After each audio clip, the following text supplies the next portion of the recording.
Good afternoon, and welcome to commencement for the class of 2017.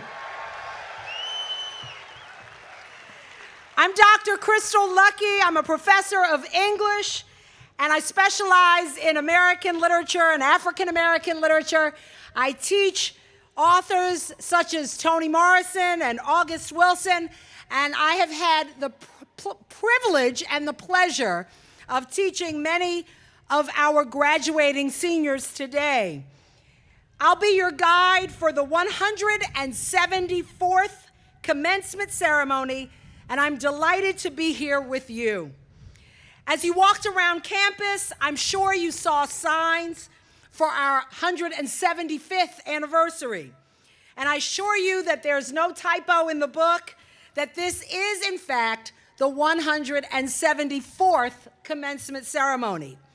In its inaugural year, Villanova did not have a graduating class. In fact, classes did not begin until September of 1843. At that time, Villanova had a total of 8 students. Much has changed at the university since those early days, and today, more than 3,000 students will join our alumni community of more than 120,000 worldwide.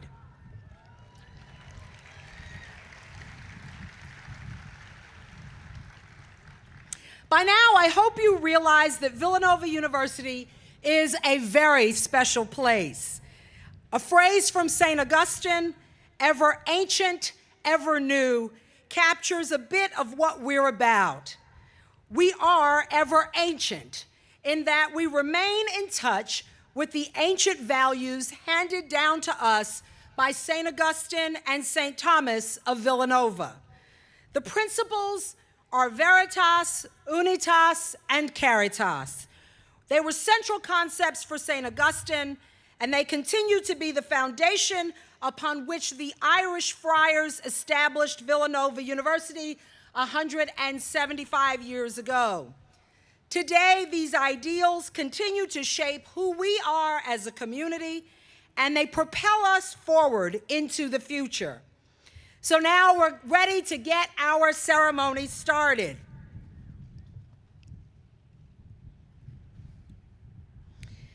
We're going to begin with our color guard, who is going to process along with our band. And I want to recognize our band director down here in the front, Mr. John Dunphy. He's going to be retiring this year after 38 years of service to the university.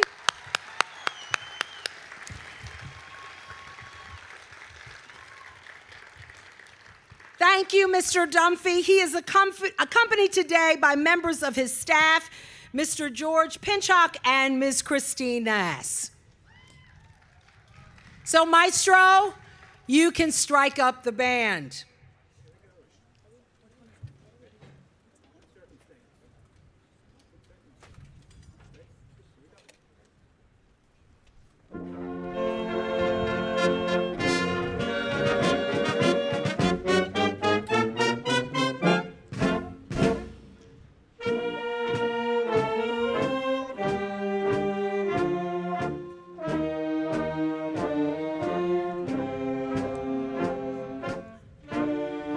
I'll ask at this time that our graduates would rise from their seats as we honor you today as you take your place among Villanova graduates that have gone before you.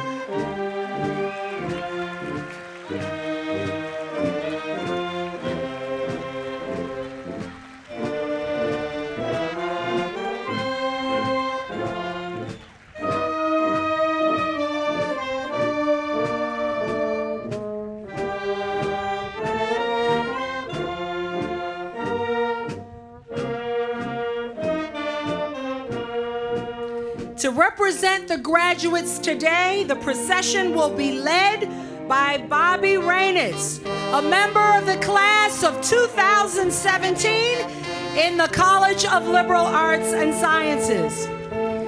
Bobby Bobby, who is the student body president, is an economics and Spanish double major from Whitefish Bay, Wisconsin. He went to Marquette University High School, a Jesuit high school in Milwaukee, and he's sad that his time as Villanova is coming to a close and that he'll no longer be living in the Bridge House. Bobby would like to thank all the people who made his time at Villanova so wonderful, especially all of the professors and staff members, the Villanova singers, and all of the friends he's made during the past 4 years. In addition, he wants to thank his family for all of their support. Coming to you now are our faculty who are about to process. They are being led by our faculty marshals.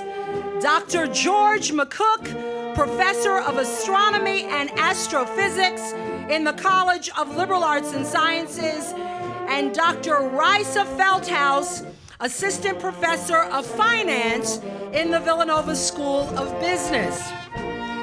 Dr. McCook and Dr. Feldhaus have been asked to serve as our faculty marshals today to help celebrate Villanova's 175th anniversary.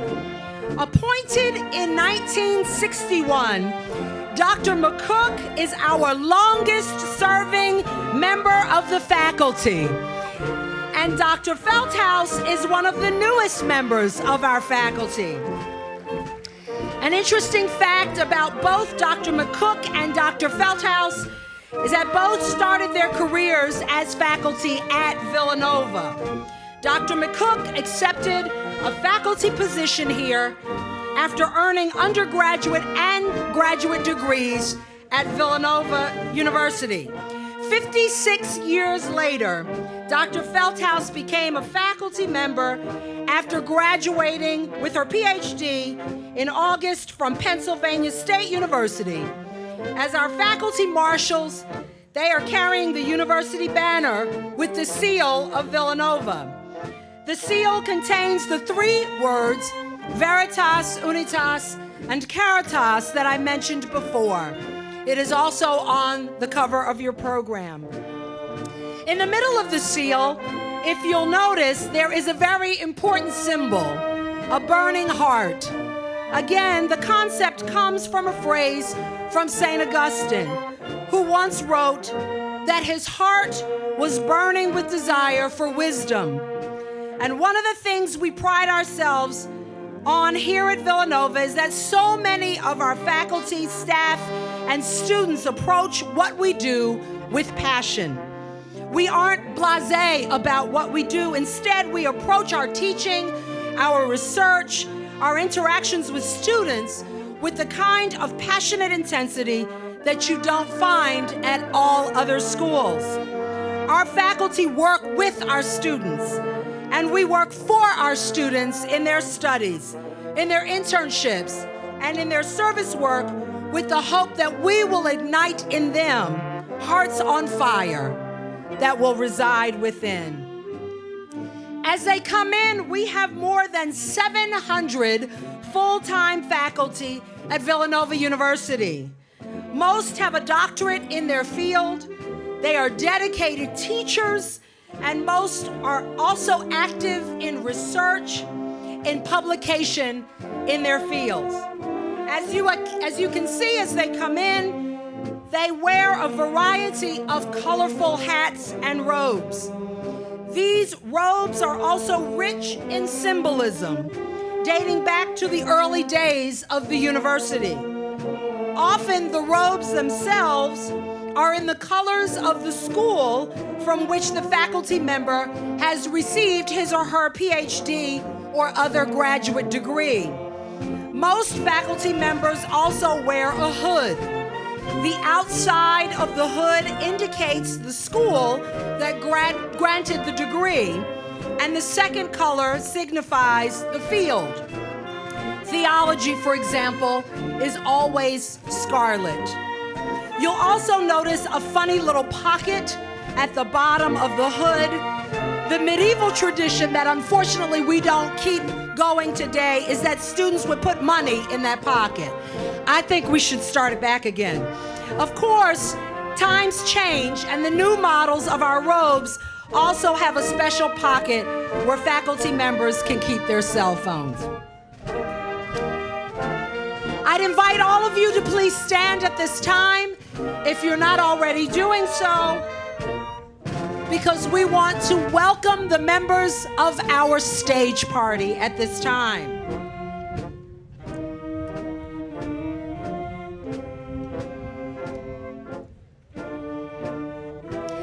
I'd like to introduce you to the individuals as they come by.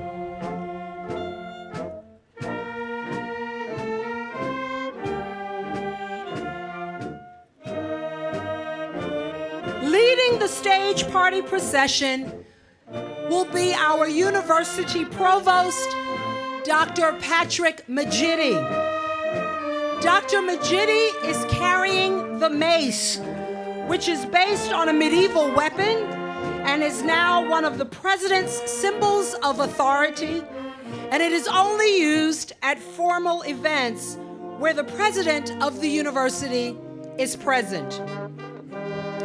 Behind Dr. Majidi are the members of the Board of Trustees and the members of the President's Cabinet, which includes the university vice presidents.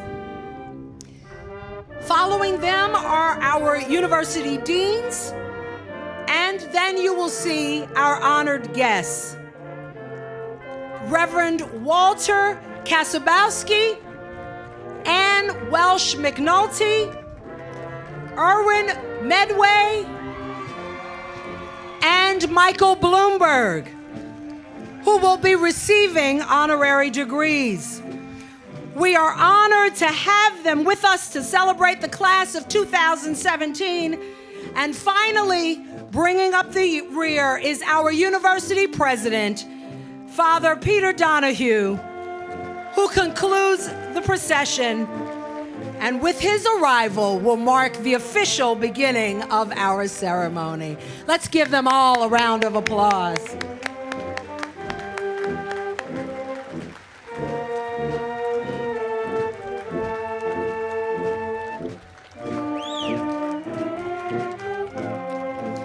Let's hear it one more time for the class of 2017.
At Villanova, we begin most of our ceremonies with an invocation to our Creator.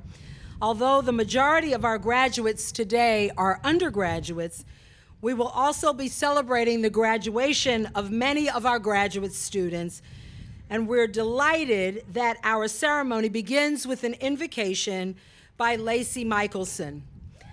Lacey is from Mashpee, Massachusetts, and attended Stonehill College, where she earned an undergraduate degree in history, gender and sexuality studies, and had a minor in Spanish.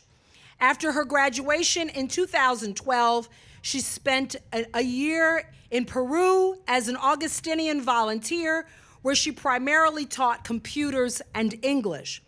This relationship with the Augustinians encouraged her to eventually pursue a degree in theology and pastoral ministry at Villanova, where she has also worked as one of the campus ministry interns.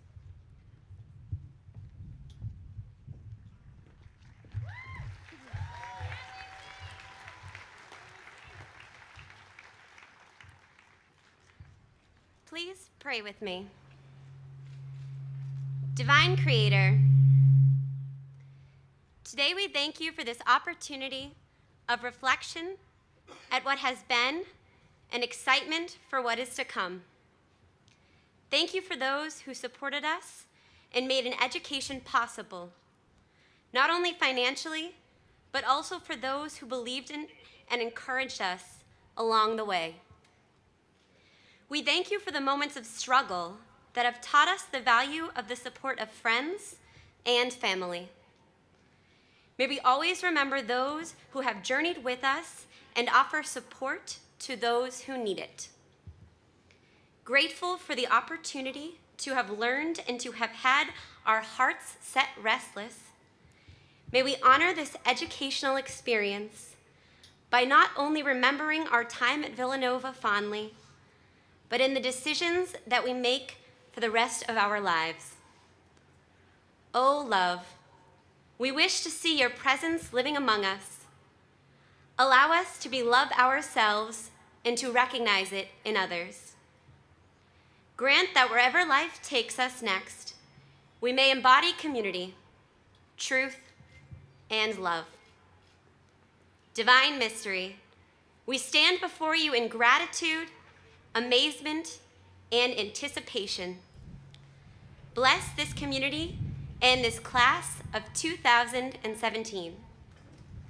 Let them know that they are the framers of a more just and compassionate world.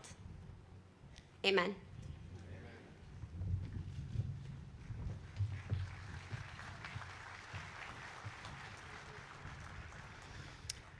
We are also blessed by many talented students here who share their gifts with the community throughout the year at sporting events, concerts, and musicals. So it is my pleasure to introduce the senior students of the Villanova Singers, a cappella, and student theater groups as they lead us in the national anthem. Gentlemen, if you haven't already done so, please remove your caps.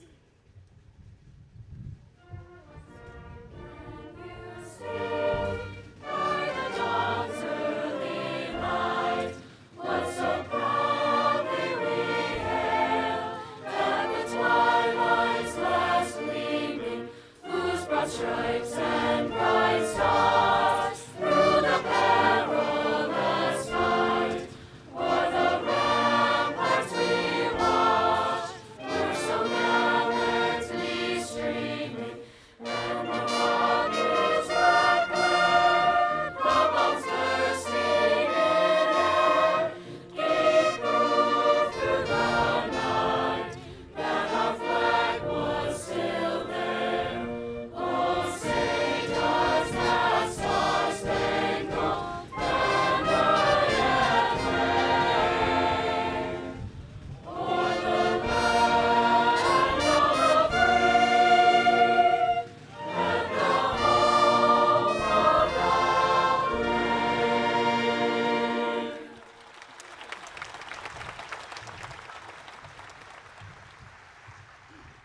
Thank you. You may all be seated.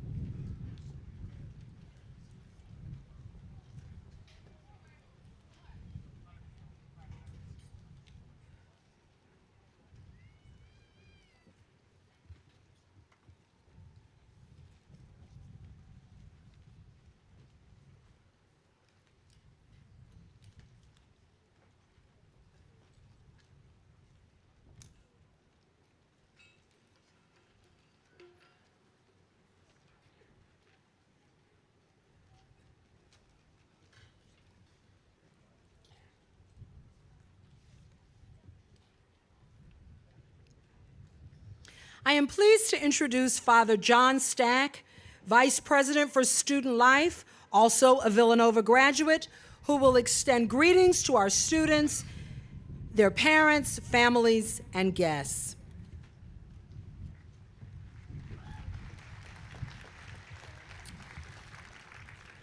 On behalf of the Board of Trustees, the faculty, and our President, Father Peter Donahue, it is my privilege to welcome all of you, graduates, parents, family members, and friends, to Villanova's 174th commencement.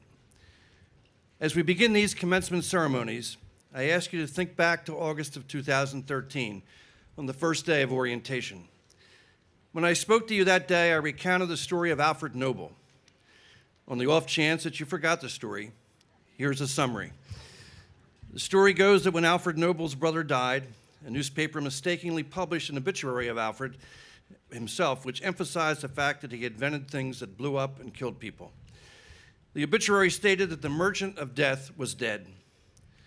Noble, not wanting to be remembered in that way, pledged his wealth toward the betterment of humanity, thus establishing the Nobel Prizes. I then said to you, picture yourself in May of 2017. What would you want to have written about you? What do you want 4 years of Villanova to look like?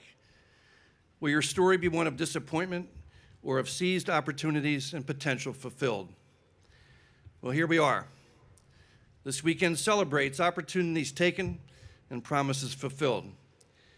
We remember your many achievements, an acting class that brought you out a different side of you, a great discussion about freedom in your ACS class, late night gazing at the stars from Mendel, the completion of your senior project or thesis, your selection as a Fulbright scholar, your first visit to the Career Center. For a few, that was last week. Your days in clinical, hours upon hours in lab after lab, a habitat trip or a semester abroad. Where were you, of course, on April 4th of last year? And so much more. We are proud of your many accomplishments and of the promises that you fulfilled, and are happy to celebrate with you today. You have contributed to the spirit of the Villanova community. But remember that this is commencement weekend. It is merely the beginning. You have changed Villanova for the better, but your challenge will be to continue to develop and use your talents to improve the world around you wherever you find yourself.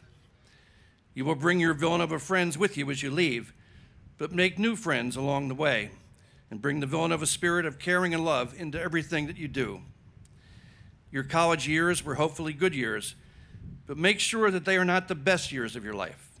The best is truly yet to come. As you begin your commencement weekend, it is important to remember that you do not make it to this day alone. Many graduate students have the support of their spouses and children. Undergraduates recall the many hours your parents supported you and challenged you to overcome difficulties along the way, allowing you to develop your talents. I ask the parents and spouses of our graduates to stand, and I ask the graduates to show your appreciation to them for all they have done for you.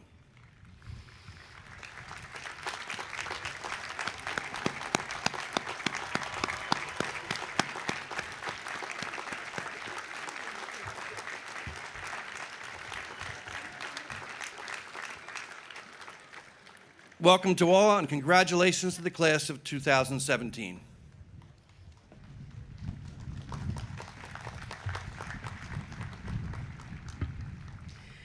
For the past several months, the colleges have each held contests for the university commencement speaker. A few weeks ago, the deans reviewed the finalists from each college to choose the student commencement speaker for the class of 2017. It is my sincere pleasure to introduce Ms. Mary Snyder, College of Nursing, class of 2017.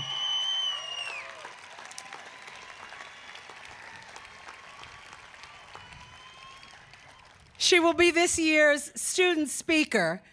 Mary is a nursing major from St. Charles, Illinois, and her connection to Villanova runs very deep. Her grandfather is from the class of 1952. Her father is from the class of 1978. Her mother is a member of the class of 1980, and her brother graduated just a few years ago in 2010.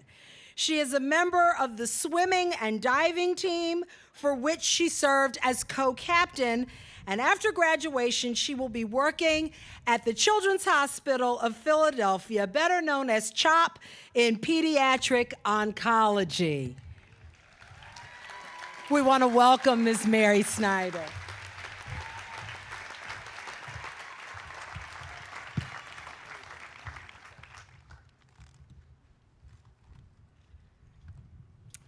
Welcome, Father Peter, Board of Trustees, faculty, staff, alumni, family, friends, and graduates. I'd like to ask you to take the time to look at the blessings that surround you in this moment. We are blessed with our families and friends who have unwaveringly supported us through our triumphs and failures and are by our sides now on our graduation day. We are blessed with professors who have dedicated their lives to sharing their lessons with young people so that we may become empowered stewards of our education. We are blessed with an administration that tirelessly works to make Villanova's vision a benchmark for all other universities, while still keeping our character and legacy true to our values. Perhaps most of all, we have been blessed with the opportunity to join this Villanova community. Think about what that means. Every person who has ever stepped foot on this campus as a Villanovan has been instilled with the same Augustinian principles. For 175 years, Villanovans have learned the meaning of serving selflessly, maximizing potential, and honoring the virtues of veritas, unitas, and caritas. This university has provided a plethora of tools to sculpt us into what we want to become. Along the way, we have been infused with the ideas that we cannot accomplish great things without the support of others, and that doing the right thing will always outweigh the easy way out, and that selfless care for others is a significant driving force in the world that we have the responsibility in which to take part. Not only have the 120,000 Villanova alumni around the globe learned these values, but so have we. And so will generations of Villanovans to come. It is why we relentlessly speak of the Villanova community cohesively, because we are one. So I propose this question to you, graduates. One final essay prompt. If every Villanovan who has walked this campus has learned the same morals, traditions, and values, what makes us, the class of 2017, different? We could answer this question simply by saying that over time, the world changes, and as a result, we too transform. But I think we all know that answer is canned and obvious, and to be quite blunt, just not good enough. I seek to go deeper, often as Villanovans do, to find a meaning and a purpose to our time here on this campus. I think the answer comes down to one word: sacrifice. It is why the pavilion is jam-packed on an early Saturday morning in September, with nearly 5,000 students excited to serve others as part of our annual day of service. It is why when we come to Mass on Sunday nights, we are moved by the music and ministry of students who sacrifice their time to serve the community with their talents. It is why Villanova athletes lead the Big East all-academic team, because our student athletes have made countless sacrifices to balance their academics and their sport and become great at both. It is why, with 4.7 seconds left on a game clock, a teammate made a sacrificial pass to achieve perhaps one of the greatest moments in Villanova and college sports history.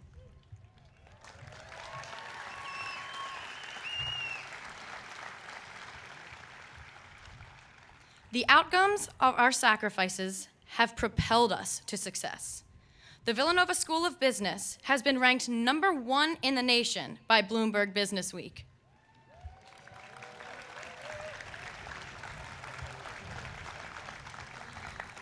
Dean Louise Fitzpatrick from the College of Nursing has been honored with the Lifetime Achievement Award.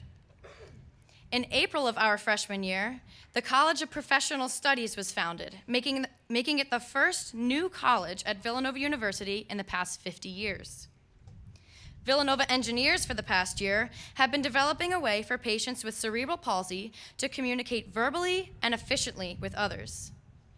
The College of Liberal Arts and Sciences has had Rhodes and Marshall Scholars, making Villanova one of 10 universities in the country to have both.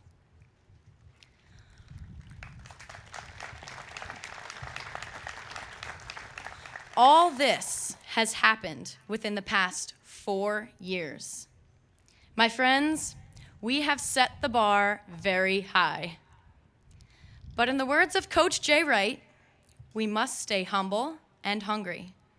To whom much is given, much is expected. The real world is not as comforting nor forgiving as 800 East Lancaster Avenue. There will be times when our values will be challenged and our achievements will be surpassed. We will get knocked down and we will encounter failure. When life hits hard, we must lean on the principles that we as a class know all too well. We must channel the sacrifices that friends, family, and faculty have made to get us here and transform them into motivation to succeed.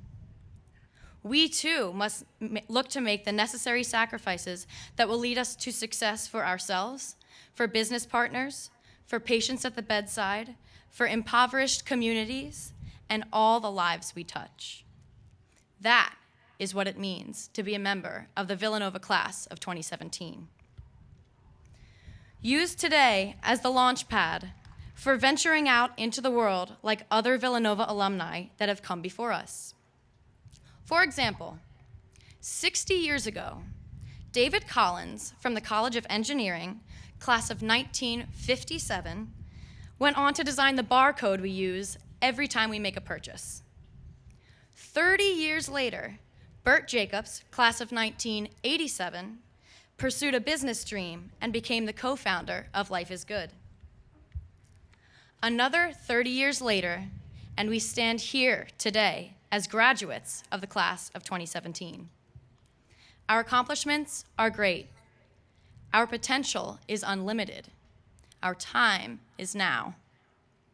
Follow in the footsteps of Villanova alumni and create your own path by bringing your knowledge and talents to everyone you meet. Today, I challenge you to recognize your blessings and thank those who have made sacrifices for you. Tomorrow, I challenge you to be the change that ignites the world. Congratulations, class of 2017. Go Cats.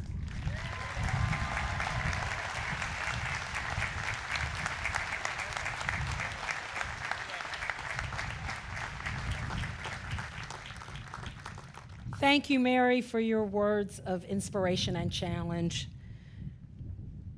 It is now my pleasure to introduce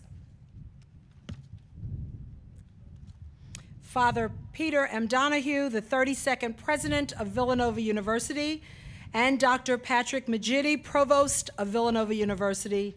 As Provost, Dr. Magidi directs all academic endeavors of the university. Father Donahue and Dr. Magidi will now begin the conferral of degrees, which is the centerpiece of our ceremony, and they will begin with our honorary guests.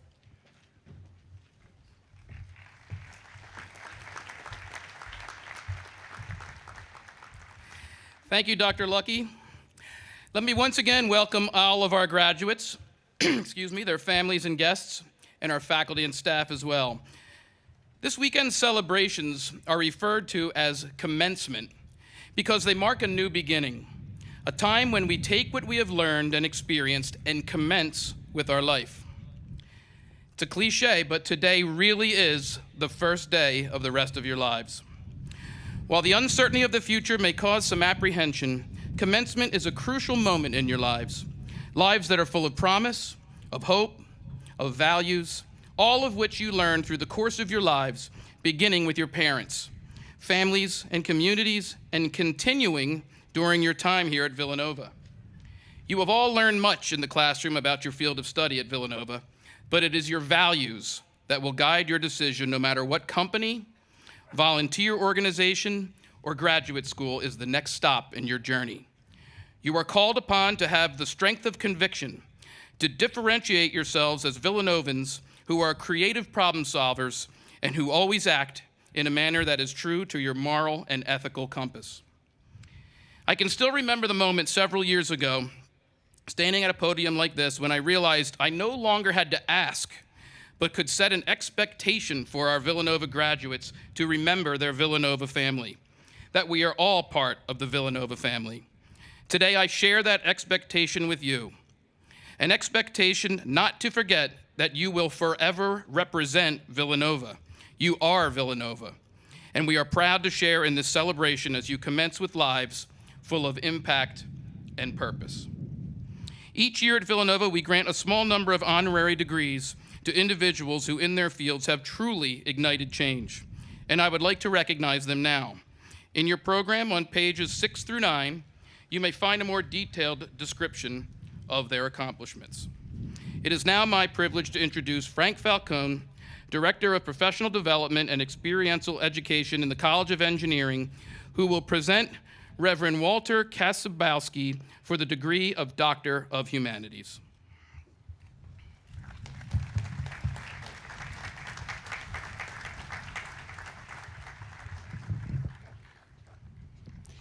Thank you, Dr. Majidi.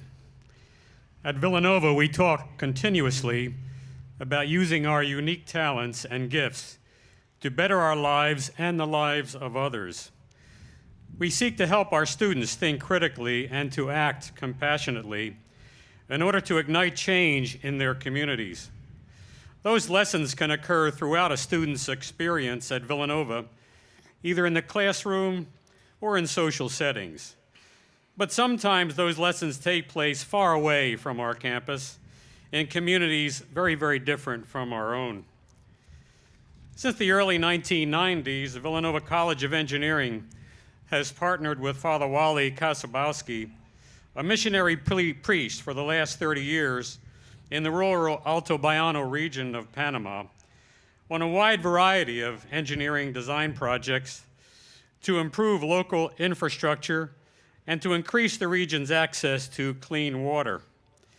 Father Wally's missionary work has quite literally been life-changing and life-saving for the people of Panama.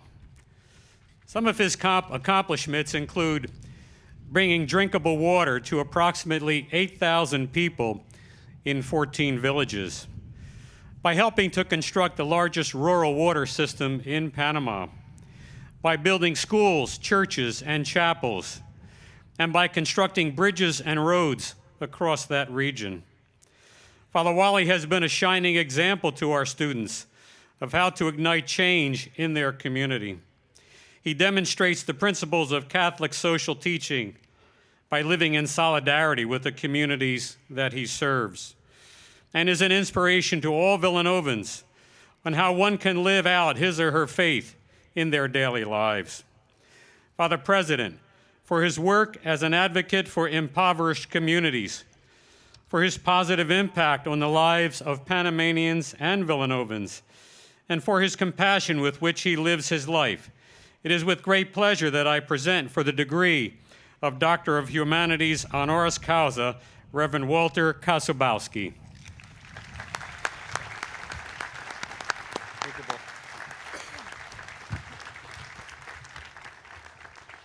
In the name of the Board of Trustees and the faculty of Villanova University, I confer upon you the degree of Doctor of Humanities, honoris causa.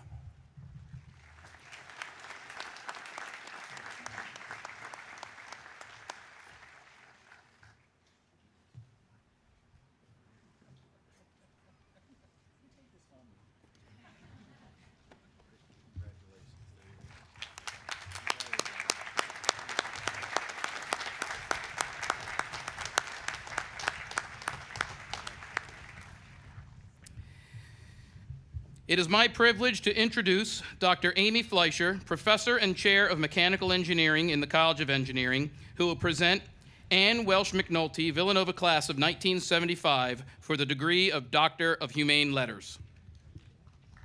Here. 42 years ago, Anne Welsh McNulty was sitting where you are now. Hailing from a true Wildcat family, her dad, uncle, and 5 siblings all graduated from Villanova. She was valedictorian of the class of 1975, ready to take on the world with the values and knowledge she gained at Villanova. As an undergraduate and as editor of the Villanovan, Anne was a vocal student leader. After graduation, she channeled that passion and drive into her personal and professional lives. Anne has had a long, successful career in finance and investment, including as a managing director at Goldman Sachs, while raising 3 remarkable children. With her late husband, John, Anne started the McNulty Foundation. Its signature program, the John P. McNulty Prize, is chaired by Secretary Madeleine Albright and recognizes individuals who are solving some of the world's most intractable challenges. As a trailblazing leader in her own field, Anne is an enthusiastic advocate for women's leadership and actively supports initiatives that increase the representation of women in leadership positions and build inclusive environments that enable women to flourish. This fall, through Anne's incredible generosity, Villanova will launch the Anne Welsh McNulty Institute for Women's Leadership that will foster women's advancement through education, advocacy, community building, and the collaborative creation of new knowledge.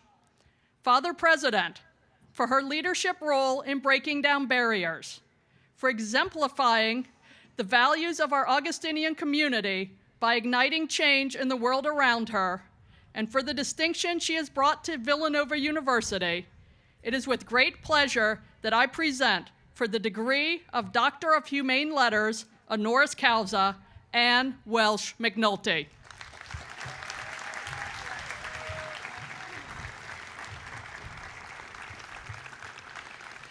In the name of the Board of Trustees and the faculty of Villanova University, I confer upon you the degree of Doctor of Humane Letters, honoris causa.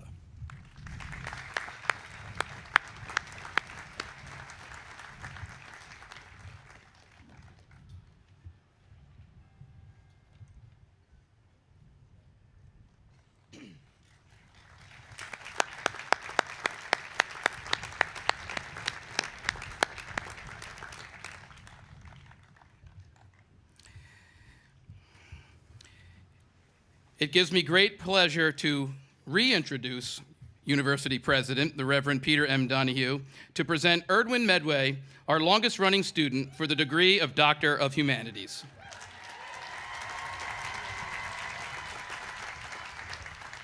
Right here, right next to me. You've all heard the saying, "What's in it for me?" In today's world, one rarely does anything without expecting something in return. Well, imagine doing something every week for the past 24 years when there is no tangible outcome or benefit as a result. You would have the passion, the fortitude to keep going, or would you take the easy road and give up? Before you answer that question, consider how easily we turn our back on New Year's resolutions. In fact, these days it's incredibly rare to see the kind of dedication, particularly for that length of time. But at Villanova, one student has demonstrated that stamina, that perseverance, that determination. His name is Erdwin Medway.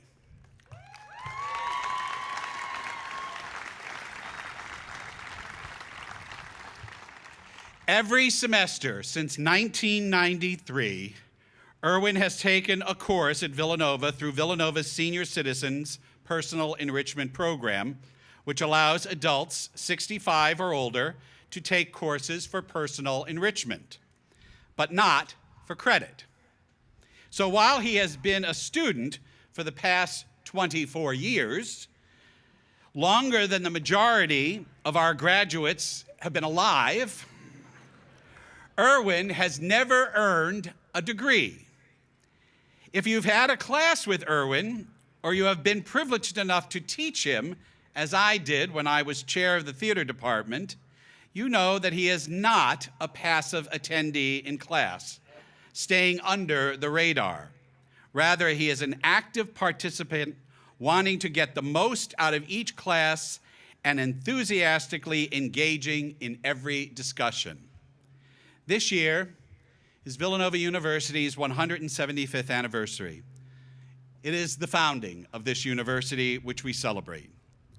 To celebrate the longevity of our institution, we wanted to honor our longest running student, whose dedication is an inspiration for all of us. Therefore, demonstrating his inherent love for learning, for never asking what's in it for me, for inspiring all of us with his story, it is with great pleasure that I present to the degree of Doctor of Humanities, honoris causa, on Erwin Medway. There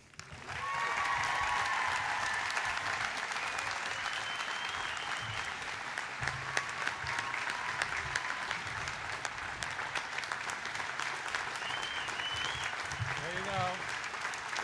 There's the diploma you wanted. Turn around.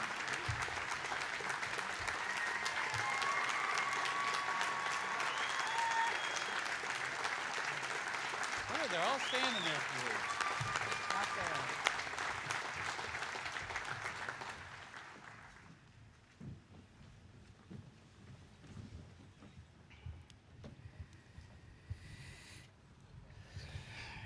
It is my privilege to introduce Beth Mazzio, Villanova class of 1981 and Chief Operating Officer of Bloomberg LP, who will present Michael Bloomberg for the degree of Doctor of Humane Letters.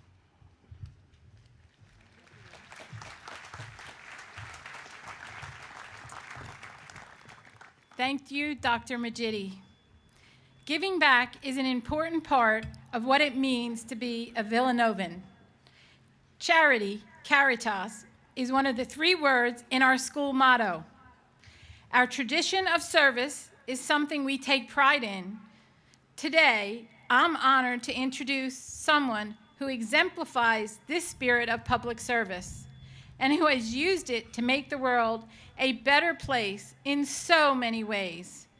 And I would even say that if he wasn't my boss for the last 31 years.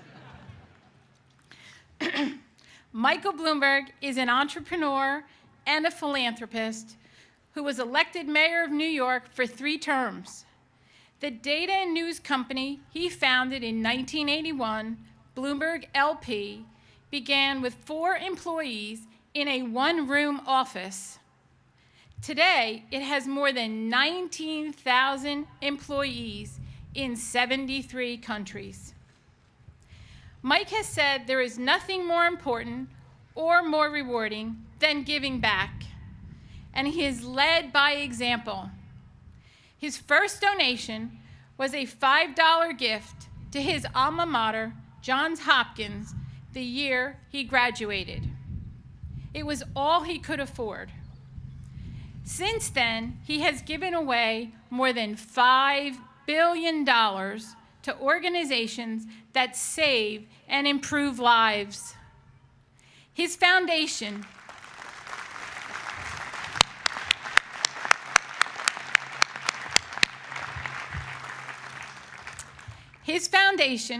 Bloomberg Philanthropies, is a leading force for progress on the arts, the environment, education, government innovation, and public health. He ran for mayor in 2001 because he thought he could make a difference, and boy, did he ever.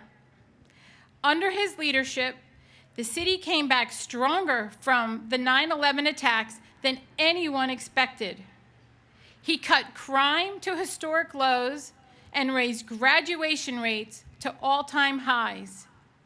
He banned smoking in bars and restaurants, setting off a wave of similar laws around the world.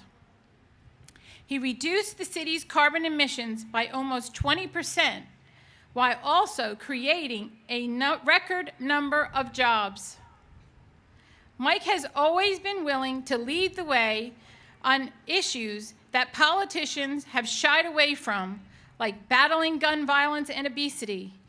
And along the way, he earned a reputation for honesty and integrity. Today, in addition to running his company, Mike serves as the World Health Organization's ambassador for non-communicable diseases, saving lives around the world. He is also the United Nations Special Envoy for Cities and Climate Change, helping mayors protect our planet's future. Mike is a bold and innovative leader, and he's an inspiration to anyone who wants to make a difference in this world. Father President, for his extraordinary achievements in business, philanthropy, and government, and for exemplifying the spirit of service to others that defines Villanova, it is my honor to present for you the degree of Doctor of Humane Letters, honoris causa, to Michael R. Bloomberg.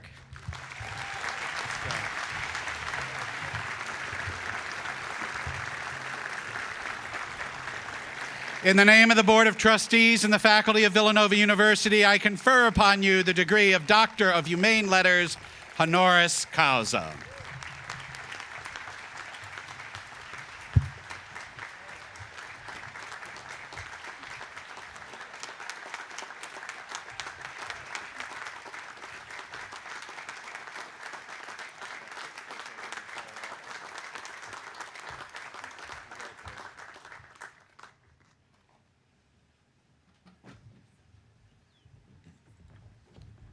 Thank you and good afternoon, everyone.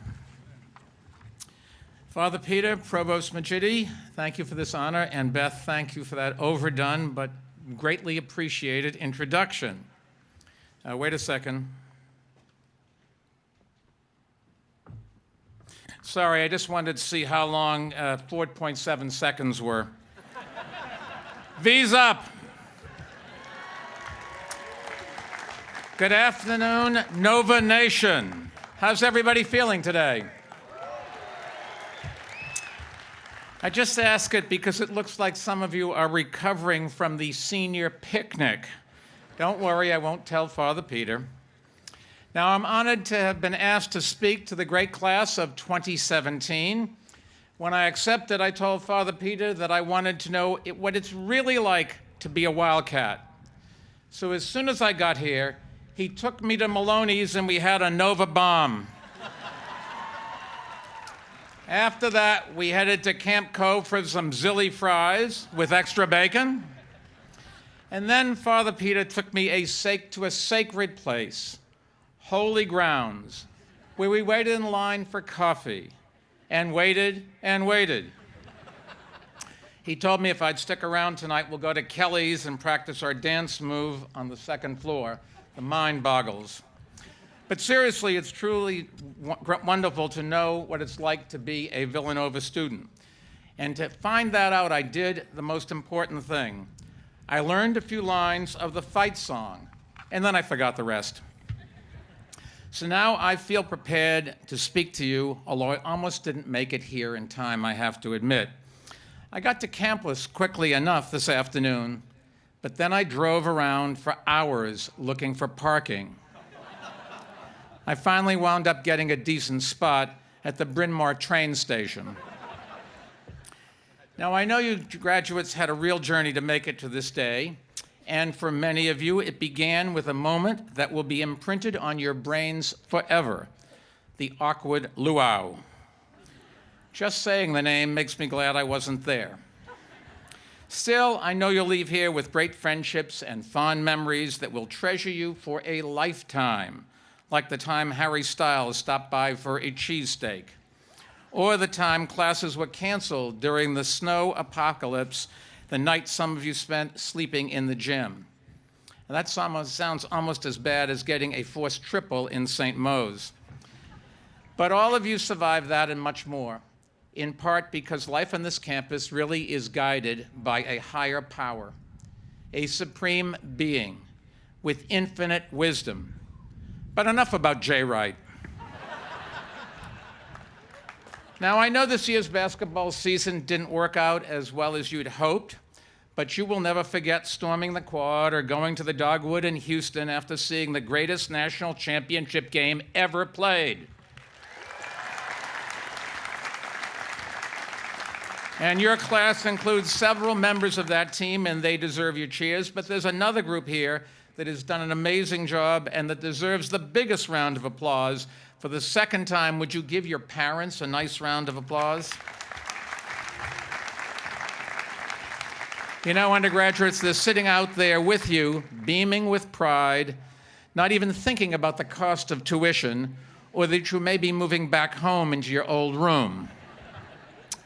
Today, however, graduates, it is your day, and I'm honored to be sharing it with you on the university's 175th anniversary. I know there's a word for that anniversary, but I can't pronounce it. It's something like demi-semi-sepcentennial or something like that. I understand there's a beer named after that word, too. Of course, the more you drink, the harder it gets to pronounce. But before I offer a few words of wisdom, I did want to dispel a rumor.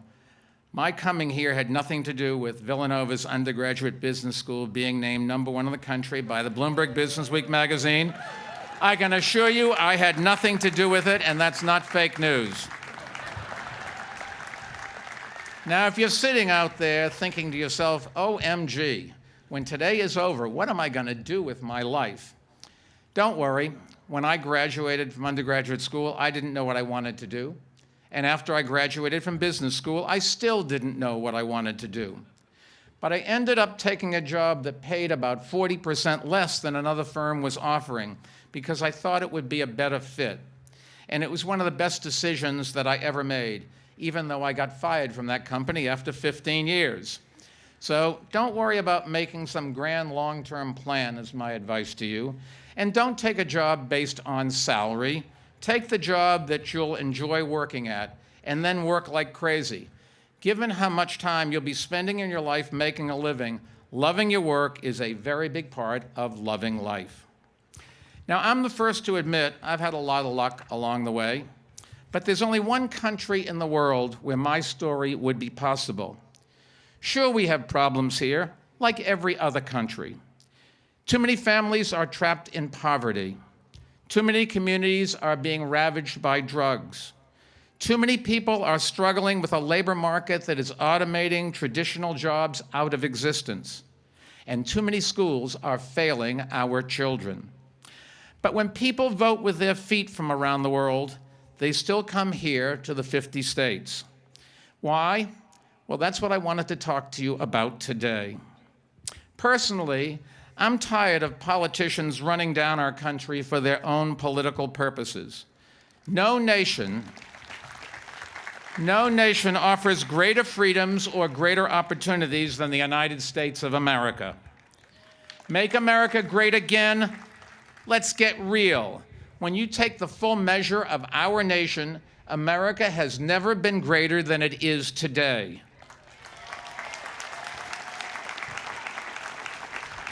Our economic power has never been stronger.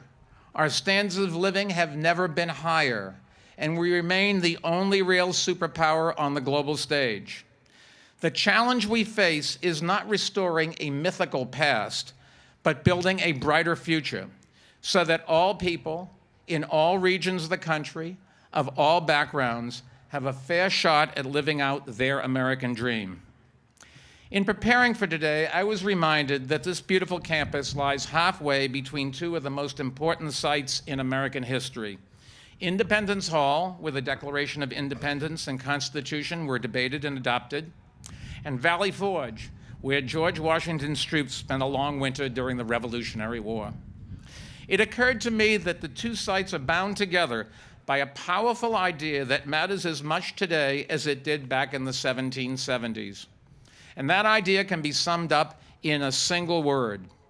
But the trouble is, it's perhaps the most abused, exploited, and misunderstood word in the English language. As a country, when we allow this word to be disconnected from Independence Hall and Valley Forge, we lose our way.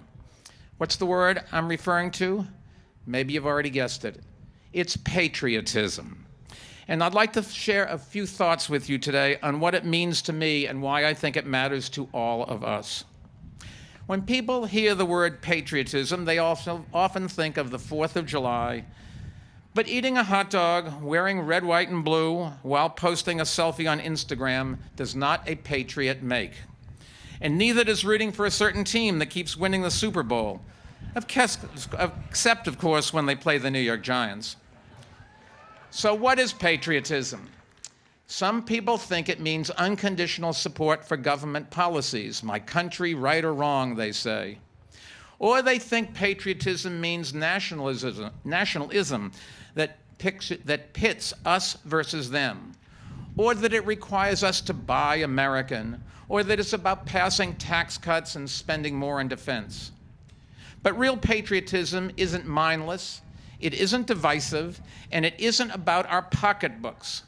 Patriotism is about how we respond when our founding values, the values that defined Independence Hall and Valley Forge, are tested. What are those values? Well, I arrived here at campus today, and then I stopped into the St. Thomas of Villanova Monastery to see one of the university's prized possessions, the sister bell to the famous Liberty Bell. Like the Liberty Bell, the sister bell has hung at Independence Hall, and it was there on July 4th, 1776, and it remained there for more than 50 years. It was eventually sold to a nearby church, St. Augustine's. But in 1844, 2 years after this church was founded, anti-Catholic rioters set fire to the church. Those rioters considered Catholics a threat to America, and they wanted to bar them from entering the country. If only they could have seen the parade for Pope Francis in Philadelphia. The rioters managed to destroy the church, but not the bell. The Augustines saved it, repaired it, and sent it here for safekeeping. Now, the bell is now retired, but it's much more than a relic from Independence Hall. It is a remnant of anti-Catholic bigotry. It, like Villanova, is a living reminder that the struggles to defend our founding values never ends. In 1928, when the Democratic Party nominated a Catholic, Al Smith, for president, many Protestants strongly opposed him on religious grounds. They believed that Catholics were not really Americans and that Al Smith would take his orders from Rome. It was the new version of the "No Irish Need Apply" signs that used to hang in store windows and appear in job listings. When I entered college in 1960, John Fitzgerald Kennedy was running for president, and many Americans still thought that Catholics were less than fully American and unfit for the presidency. Now think about the following. Today, if you replace the word Catholics with the word Muslims, that same sentence is no less true. During my time as mayor, I saw that discrimination firsthand. When a local developer proposed building a mosque near the World Trade Center, the media whipped people into a frenzy. Polls showed that a majority of Americans in both parties opposed the new mosque. They considered it unpatriotic, that it was insulting those killed in the attacks of 9/11. Never mind the fact that there was a mosque even closer to the Trade Center that had never bothered anyone. They wanted me to stop the new mosque from going forward, but they could not have been more wrong, and I didn't hesitate to say so. Muslims were among those murdered on 9/11. Muslims fight and die for our nation in our military. Muslims serve in our communities. But really all that matters is this. Muslims are Americans who are just as free to practice their faith as anyone else. And discriminating against them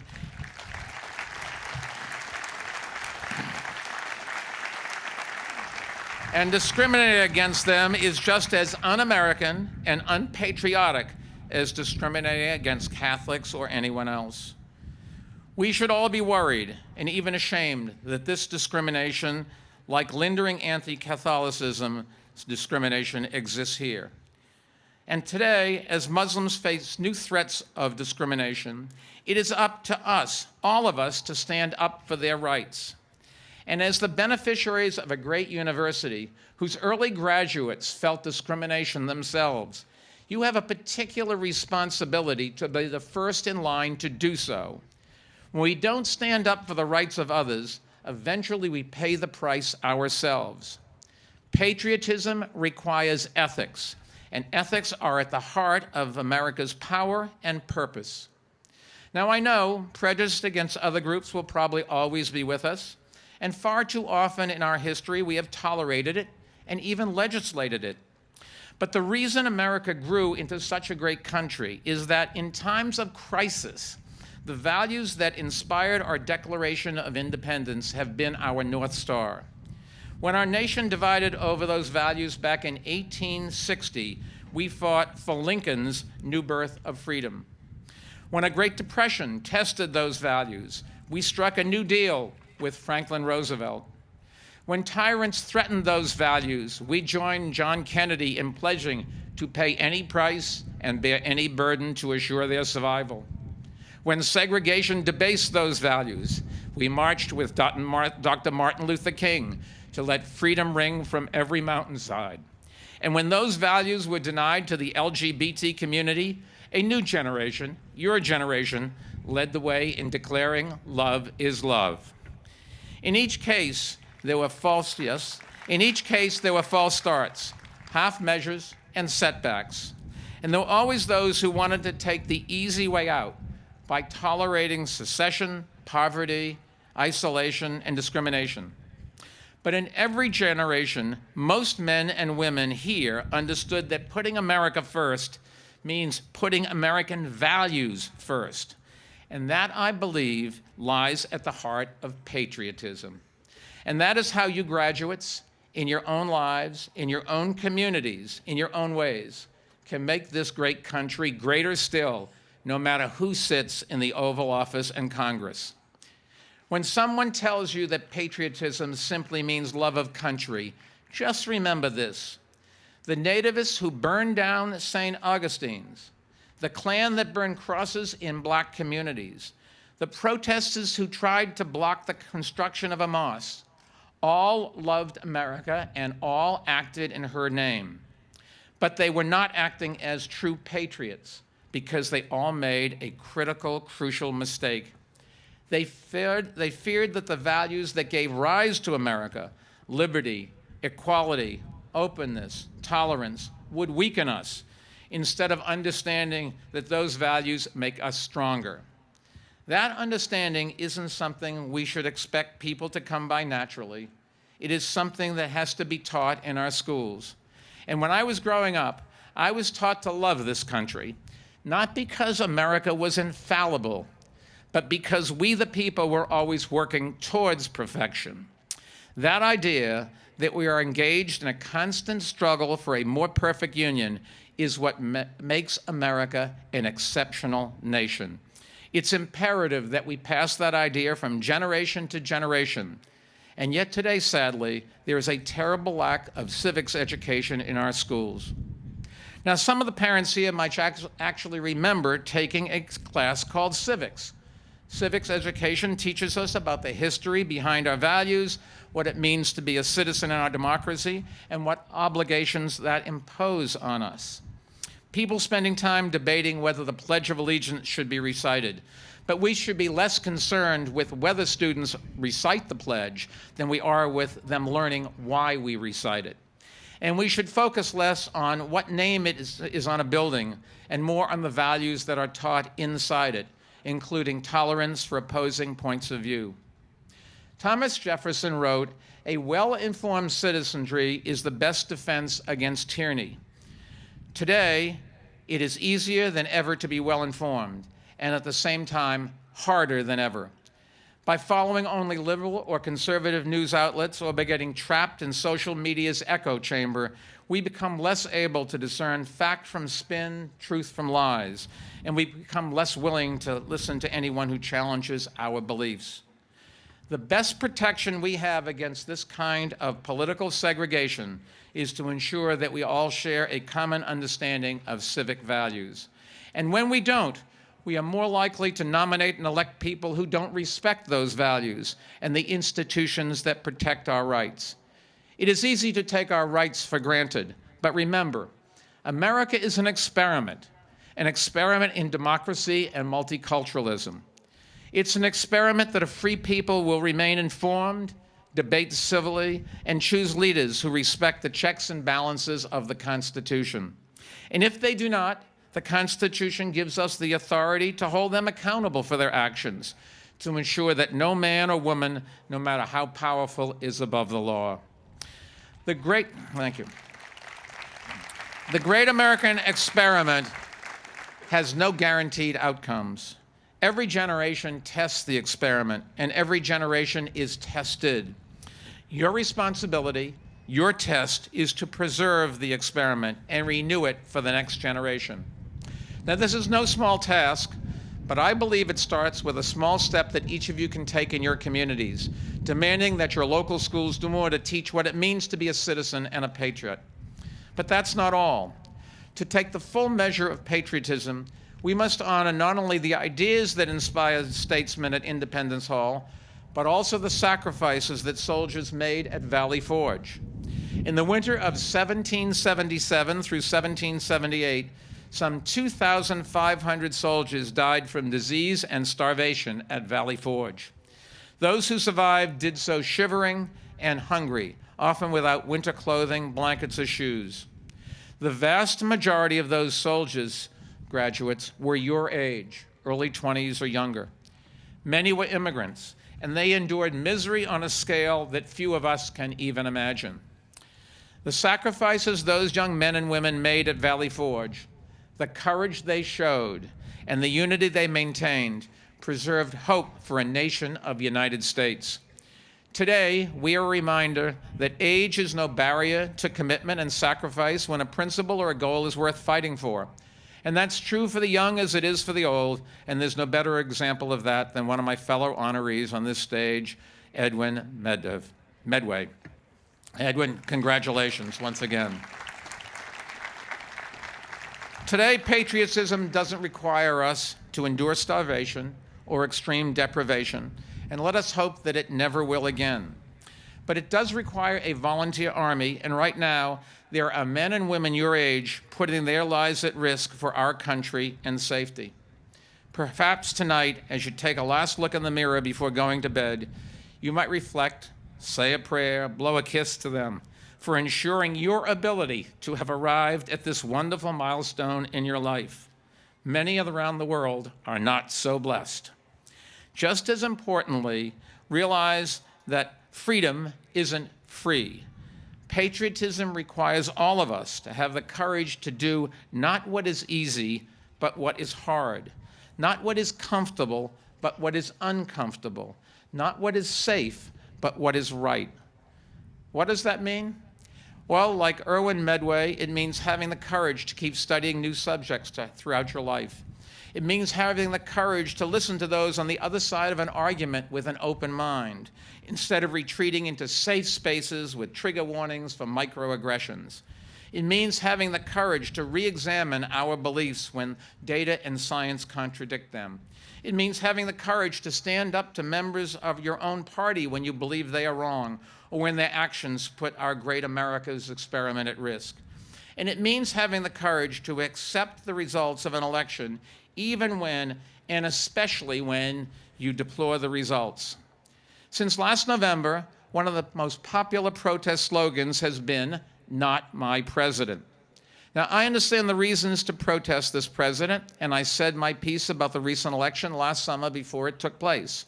So don't get me wrong. Protest is an essential part of patriotism, and I would encourage all of you to speak out, call your legislators, and get involved in public issues. But at the same time, the fate of our American experiment rests upon the principle that the losing side accepts the legitimacy of the winning side and works in cooperation with it for the good of the country rather than fomenting a revolution. And that is what distinguishes us from so many other countries that routinely experience coups and military dictatorships. and it is what has allowed the freedoms that were declared on July 4th, 1776, to be preserved and extended ever wider. True patriots, as Washington explained in his farewell address, serve country ahead of party and put our national unity above their personal opinions.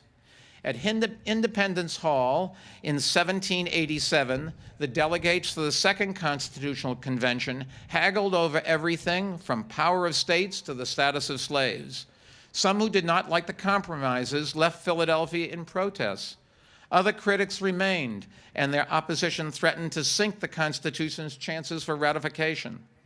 But before the final vote, the delegates heard a speech by an aging Ben Franklin.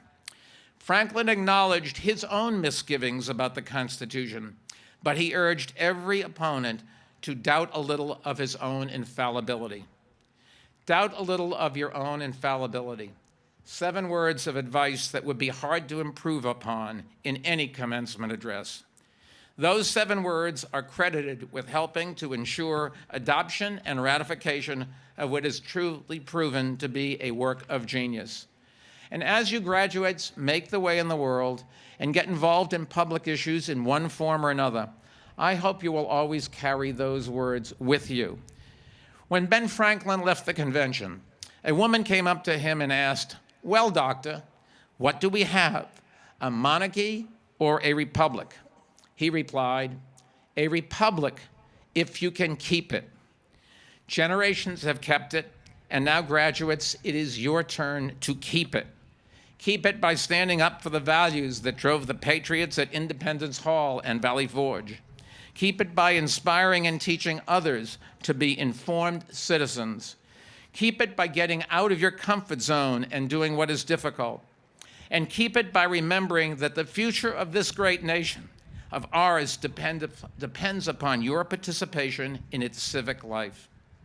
But tonight, of course, is a night to celebrate. So after you leave here this evening, have one last Nova bomb, and if I don't see you on the 2nd floor at Kelly's, dance your heart out for me. Tomorrow and every day after that, see every challenge as an opportunity and make every second count. Or better yet, make every 4.7 seconds count. Congratulations and best of luck.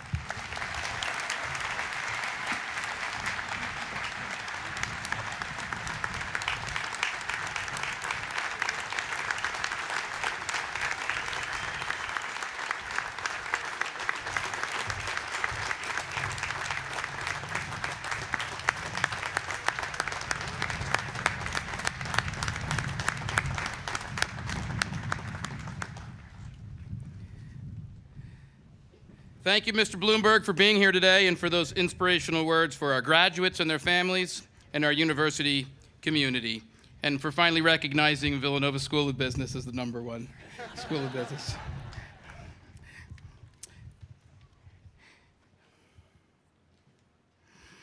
We are here today to honor our graduates, but we also owe an enormous debt of gratitude to the faculty members who have taught, advised, and mentored them every step of the way. At this time, I ask my faculty colleagues to stand. May we please have a round of applause for all they have done for our graduating class.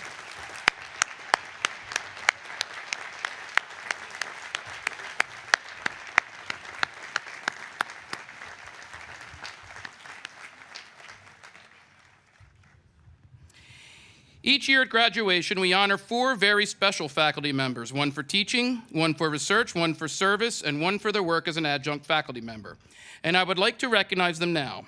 Please hold your applause until we introduce all 4 awardees. St. Augustine says, "The love of knowledge and truth should invite us to continue learning. The love of others should compel us to teach." Each year, through the generosity of the Christian R. and Mary F. Limbach Foundation, we honor a faculty member who exemplifies excellence in undergraduate teaching. This year's Limbach Award winner is Dr. Julie Persch, Assistant Professor of Marketing and Business Law. Dr. Persch started teaching in the Villanova School of Business in 2003. She teaches marketing analytics, marketing essentials, and competitive effectiveness, a core sophomore class that addresses the principles of marketing and management. She is also the faculty director for the Villanova Summer Business Institute Business Minor Program and the associate director of student initiatives in the Center for Marketing and Consumer Insights. Recently, she worked to help create the Market U initiative to integrate marketing majors with faculty, staff, alumni, and corporate partners throughout the student's career at VSB.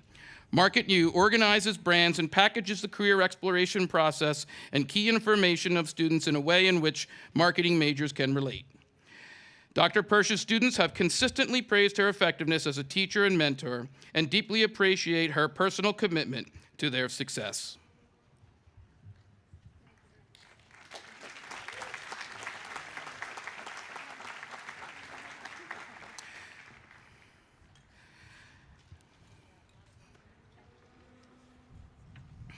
Our faculty are not just teachers.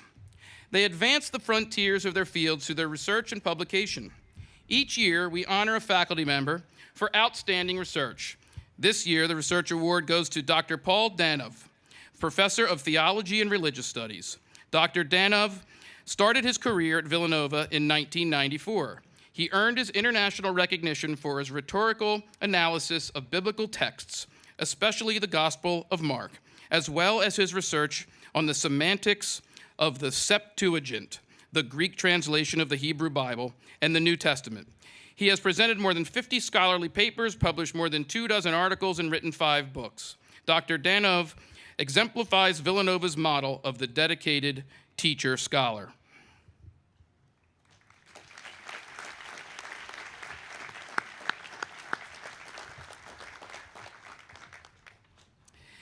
In addition to teaching and research, our faculty also contribute an enormous amount of their time in service to others by, among many other things, advising students and working on committees to update our curriculum and improve our programs.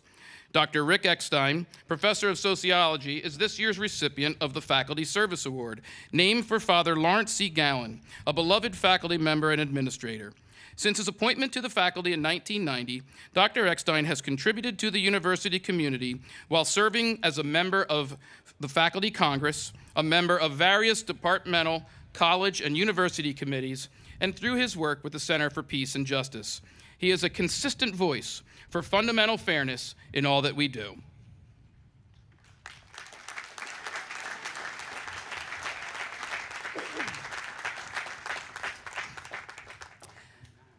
The Pohlhaus Stracciolini Award for Teaching Excellence is presented to an adjunct faculty member who demonstrates a commitment to the life of the mind and to the well-being of students through teaching that is intellectually stimulating, challenging, and accessible, with efforts extending beyond the classroom. This year's award winner for the Pohlhaus Stracciolini Award is Dr. Jesse Dern-Cisco. Dr. Dern-Cisco is a May 2016 graduate of Villanova's doctoral program in philosophy. While completing her doctoral degree, she received the Department of Philosophy's James Harvey Teaching Award. After earning her degree, Dr. Dern-Cisco continued teaching a section of the Augustine and Cultural Seminar course for our first-year students and Philosophy 1000, Knowledge, Reality, and Self. It is fitting that she now receive the University Award, recognizing her continued excellence as a member of our adjunct faculty.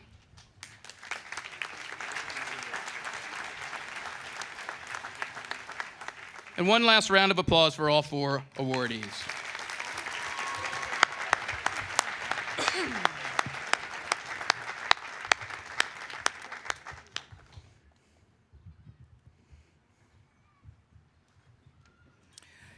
Time for a deep breath. And now, graduates, your moment is at hand. The president will now confer degrees on the class of 2017. The graduates of the College of Liberal Arts and Sciences will be presented by Dr. Adele Lindenmeyer, Dean of the college.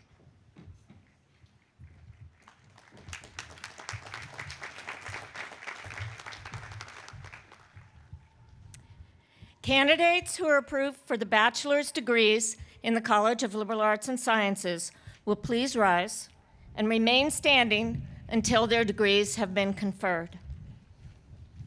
Father President, it is my pleasure to present the following representatives from the College of Liberal Arts and Sciences to receive the hood and diploma on behalf of the college. From the arts, I present Mr. Brendan Paul Carchidi. who is graduating cum laude. Brendan is a triple major in global interdisciplinary studies, Arab and Islamic studies, and French and Francophone studies through the honors program's thesis track concentration. He is also graduating with a minor in Arab language and culture, and Brendan has been awarded scholarships and distinctions by the U.S. Department of State, the Royal Sultanate of Oman, the U.S. Department of Defense, and the President Harry S. Truman Foundation. This fall, Brendan will go to Amman, Jordan, as a Fulbright scholar to research intersections between gender and human rights before pursuing a master's degree in international policy and human rights advocacy. At Villanova, Brendan has been an active supporter of the university's commitment to building a strong, inclusive community grounded in Unitas through student activism and the dialogue-based intergroup relations program.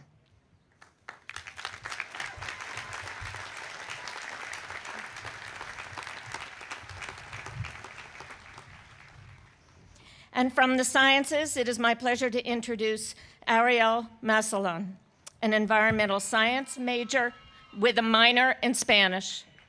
Ariel is a member of Dean Lindenmeyer's, oh, that's me, Academic Reform Committee, and is the chapter historian of the Tau Xi chapter of Alpha Kappa Alpha sorority. She is a member of Villanova's track and field team and was an All Big East performer and named to the Big East Academic All-Star team. Ariel just concluded research with Dr. Nathaniel Weston on sediment accretion and deposition rates in the Delaware Marsh. After graduation, Ariel is taking a gap year to earn a certificate in leadership in energy and environmental design before pursuing a JD in environmental law.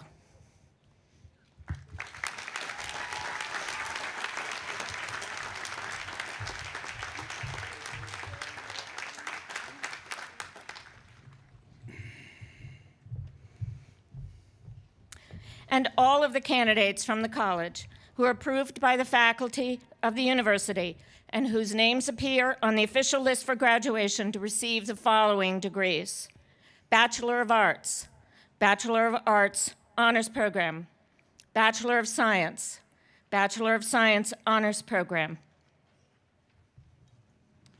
By the authority committed to me by the Board of Trustees, I hereby confer upon you the degree to which you are entitled, admitting you to all the rights and privileges which throughout the world pertain to that degree. In testimony whereof, you will receive the diploma of Villanova University, officially signed and sealed with the seal of the corporation. Ladies and gentlemen, congratulations.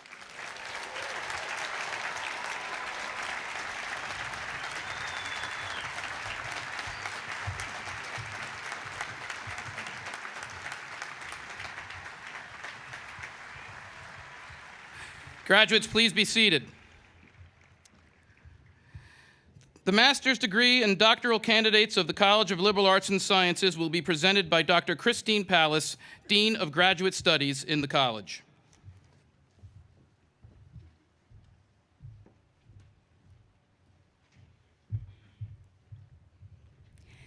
Candidates who are approved for master's degrees in the College of Liberal Arts and Sciences will please rise and remain standing until their degrees have been conferred.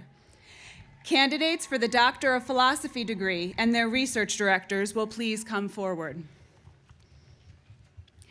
Father President, it is my pleasure to present the candidates from the College of Liberal Arts and Sciences who are approved by the faculty of the university and whose names appear on the official list for graduation to receive the following degrees: Master of Arts, Master of Public Administration, Master of Theological Studies, Master of Science in Applied Statistics, Master of Science in Biology, Master of Science in Chemistry, Master of Science in Computer Science, Master of Science in Counseling, Master of Science in Human Resource Development, Master of Science in Psychology, and Master of Science in Software Engineering.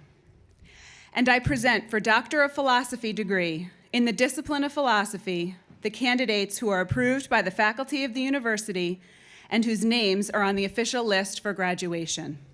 By the authority committed to me by the Board of Trustees, I hereby confer upon you the degree to which you are entitled, admitting you to all the rights and privileges which throughout the world pertain to that degree.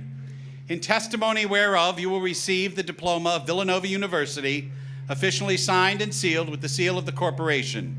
From the College of Liberal Arts and Sciences, we have 9 doctoral candidates, 3 of whom are here today. Ladies and gentlemen, congratulations.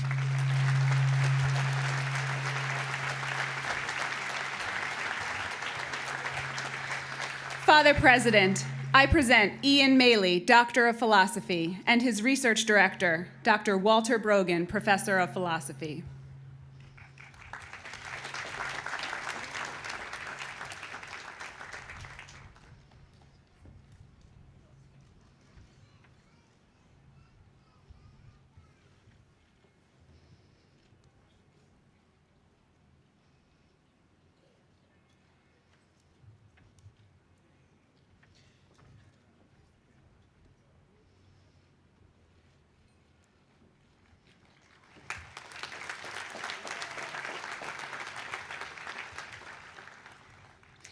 Father President, I present Patricia Gross, Doctor of Philosophy, and her research director, Dr. James Wetzel, Professor of Philosophy.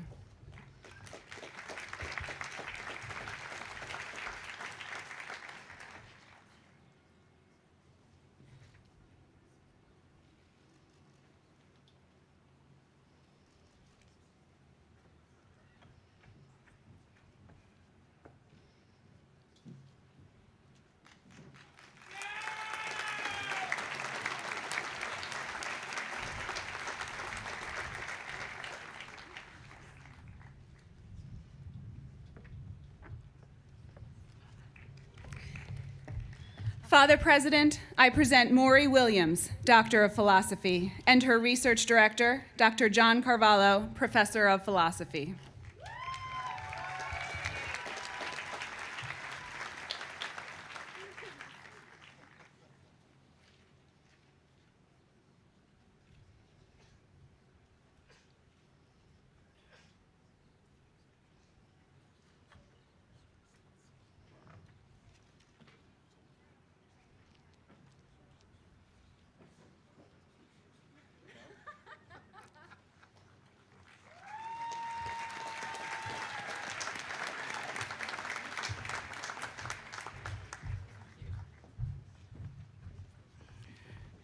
Graduates, please be seated. The graduates of the College of Engineering will be presented by Dr. Gary Gabriel, the Drosdick Endowed Dean of the college.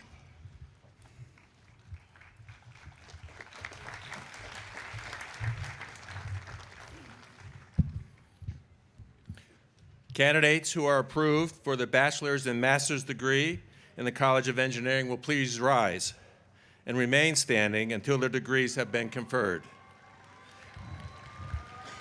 Candidates for the Doctor of Philosophy degree and their research directors, please come forward.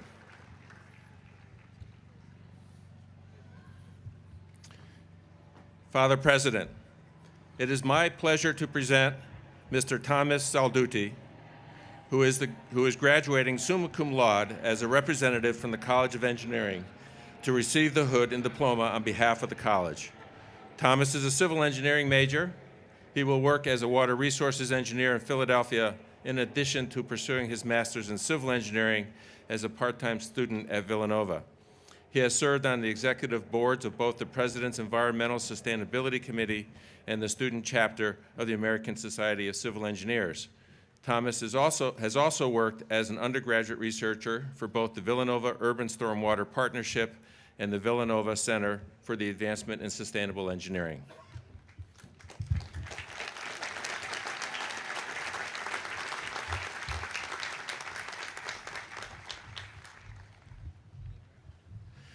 And all the candidates from the college who are approved by the faculty of the university and whose names appear on the official list for graduation to receive the following degrees: Bachelor of Science in Civil Engineering, Bachelor of Science in Chemical Engineering, Bachelor of Science in Computer Engineering, Bachelor of Science in Electrical Engineering, Bachelor of Science in Mechanical Engineering, Master of Science in Biochemical Engineering, Master of Science in Chemical Engineering, Master of Science in Civil Engineering, Master of Science in Computer Engineering, Master of Science in Cybersecurity, Master of Science in Electrical Engineering, Master of Science in Mechanical Engineering, Master of Science in Sustainable Engineering, and Master of Science in Water Resources and Environmental Engineering. And I present for the Doctor of Philosophy degree in the discipline of engineering the candidates who are approved by the faculty of the university and whose names appear on the official list for graduation. By the authority committed to me by the Board of Trustees, I hereby confer upon you the degree to which you are entitled, admitting you to all the rights and privileges which throughout the world pertain to that degree.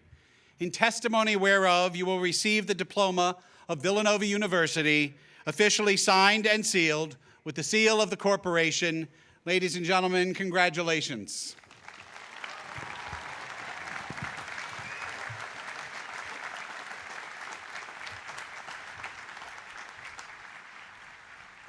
Father President, I present Amanda Jean Hess, Doctor of Philosophy, and her research directors, Dr. Bridget Wazik, Associate Professor of Civil and Environmental Engineering, and Dr. Andrea Welker, Professor of Civil and Environmental Engineering.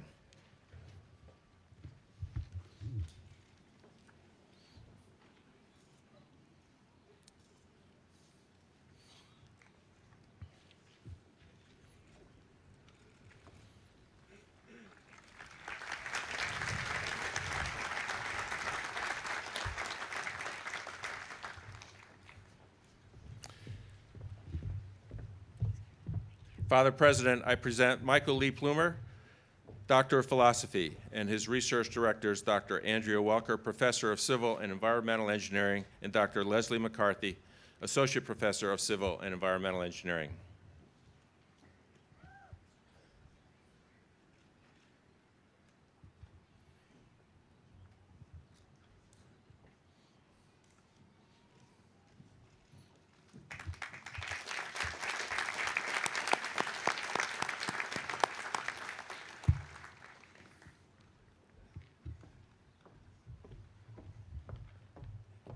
Father President, I present Masha Ibrahim, Doctor of Philosophy, advised by Dr. Alfonso Ortega and presented today by Dr. Amy Fleischer, Professor and Chair of Mechanical Engineering.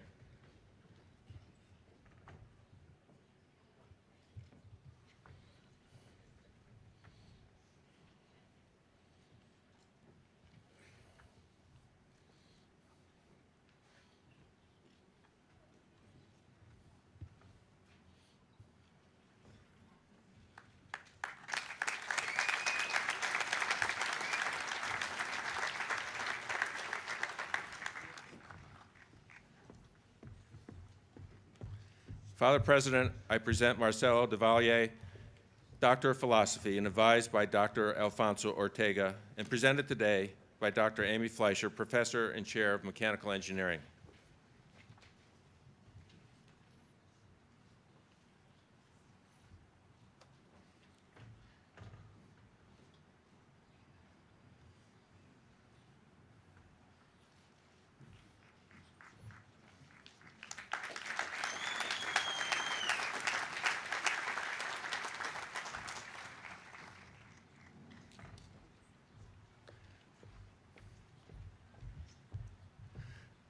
Father President, I present Yuzu Schumann, Doctor of Philosophy, and her research directors, Dr. Gang Fong, Associate Professor of Mechanical Engineering, and Dr. Amy Fleischer, Professor and Chair of Mechanical Engineering.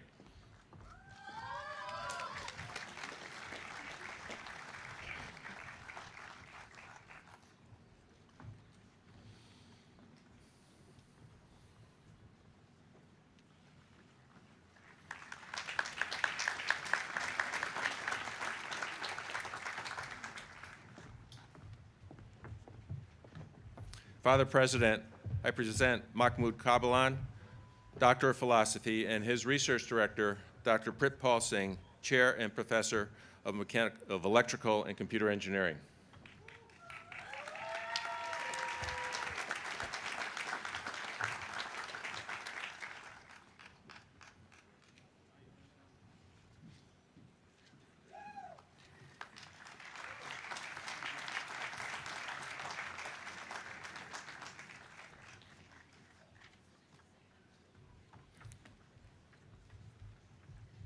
Father President, I present Muhsin Samadani, Doctor of Philosophy, and his research director, Dr. C. Nataraj, Professor of Mechanical Engineering.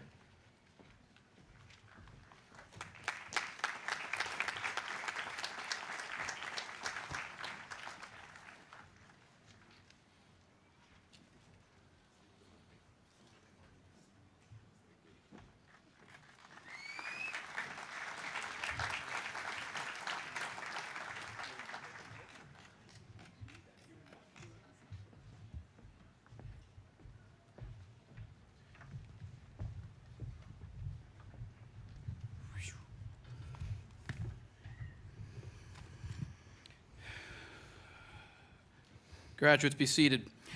The graduates of the School of Business will be presented by Dr. Joyce Russell, the Dean of the Villanova School of Business.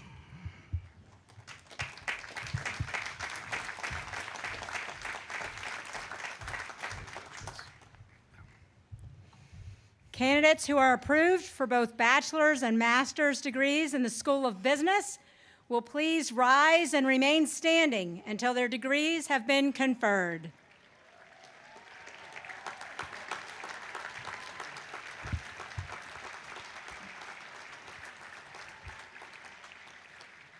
Father President, it is my pleasure to present Ms. Nikki Giacchi, who is graduating magna cum laude as the representative from the School of Business to receive the hood and diploma on behalf of the college.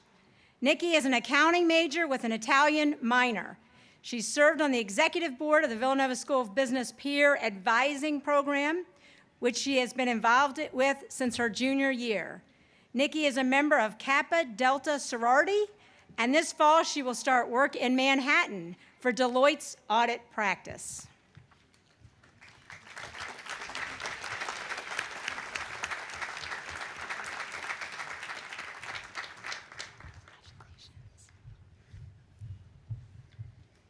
And all the candidates from the school who are approved by the faculty of the university and whose names appear on the official list for graduation to receive the following degrees: Bachelor of Business Administration, Bachelor of Business Administration Honors Program, Master of Accounting and Professional Consultancy, Master of Business Administration, Master of Science in Analytics, Master of Science in Church Management, Master of Science in Finance, and Master of Taxation. By the authority committed to me by the Board of Trustees, I hereby confer upon you the degree to which you are entitled, admitting you to all the rights and privileges which throughout the world pertain to that degree. In testimony whereof, you will receive the diploma of Villanova University, officially signed and sealed with the seal of the corporation.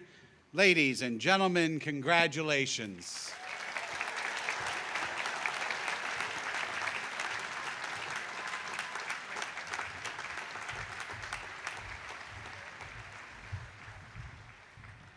Graduates, please be seated. The graduates of the College of Nursing will be presented by Dr. Leslie Perry, Associate Dean of the college.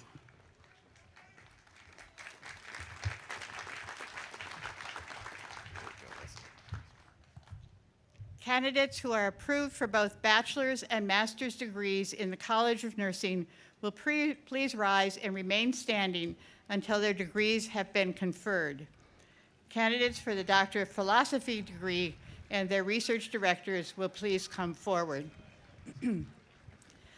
Father President, it is my pleasure to present Ms. Grace Carbajal, who is graduating cum laude as the representative from the College of Nursing to receive the hood and diploma on behalf of the college. Grace is graduating today with a Bachelor of Science in Nursing, a minor in ethics, and a concentration in peace and justice. During her time at Villanova, Grace has helped to establish a peace and justice minor specifically created for nursing students. She's held leadership roles in Phi Sigma Pi since her induction in the fall of 2014, and has participated in nursing global mission trips to Haiti and South Africa. Grace will be heading to Washington, D.C. this summer to work as a nurse at Georgetown University on the adult transplant unit. Thank you.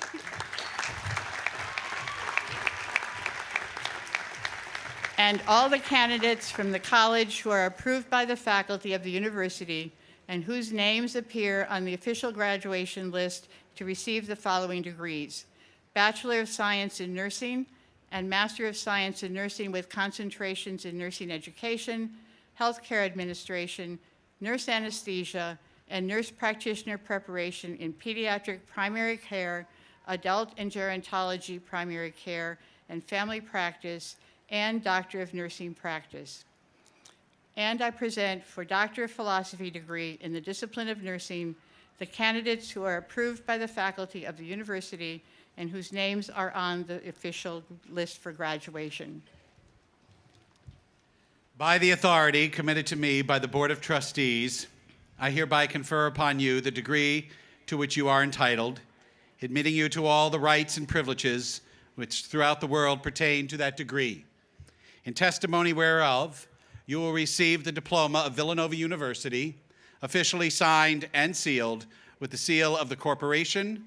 Ladies and gentlemen, thank you. Congratulations.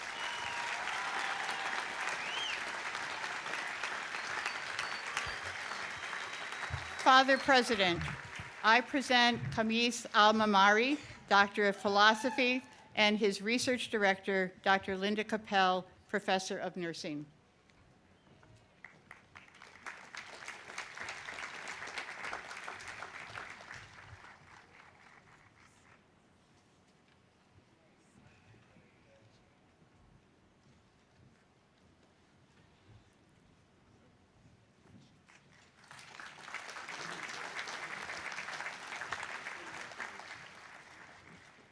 Father President, I present Michael Edward Conti, Doctor of Philosophy and Research Director, Dr. Linda Capel, Professor of Nursing.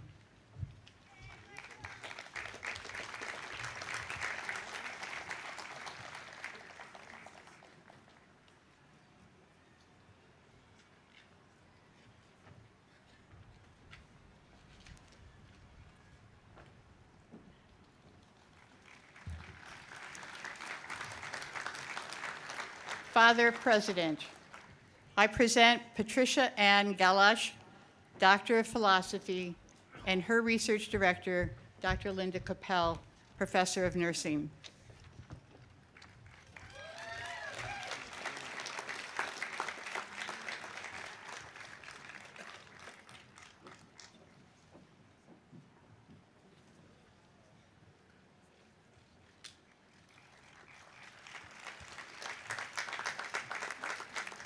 Father President, I present Jacqueline McMillan Bowler, Doctor of Philosophy, and her research director, Dr. Linda Capel.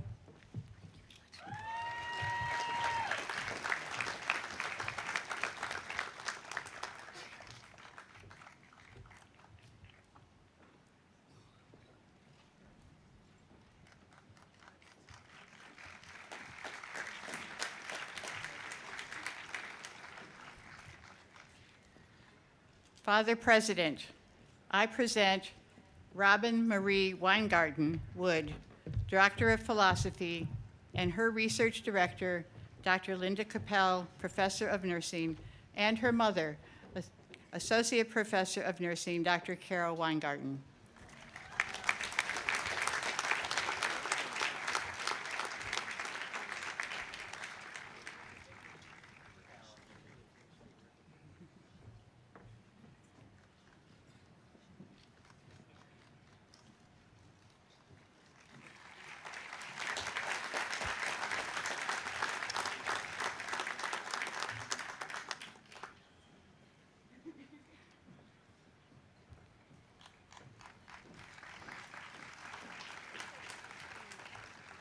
Father President, I present Deborah G. Byrne, Doctor of Philosophy, and her research director, Dr. Janice Hinkle, Fellow in the College of Nursing.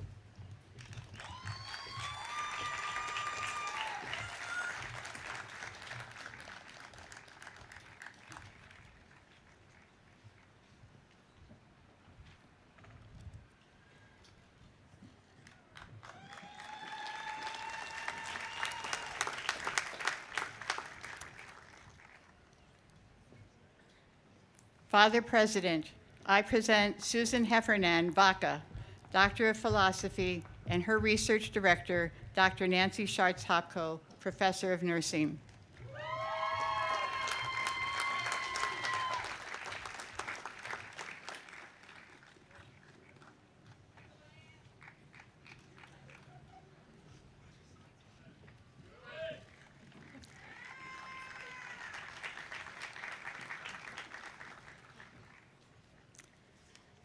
Father President, I present Adora Neka Ozumaka Azotam, Doctor of Philosophy, and her research director, Dr. Marianne Cantrell.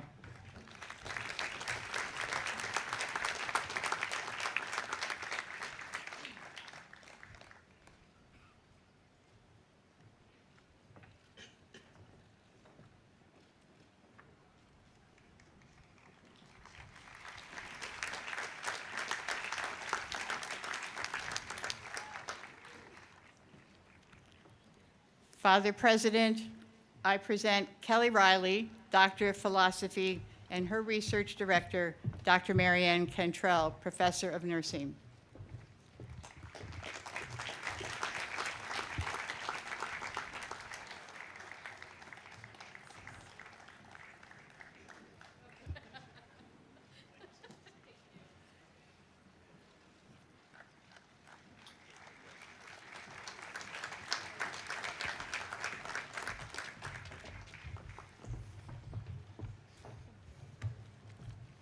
Before we go any further, just as we end the nursing college degree ceremony, I'd like to take a moment for the nurses all to please stand up and give a rousing applause to your dean, Louise Fitzpatrick.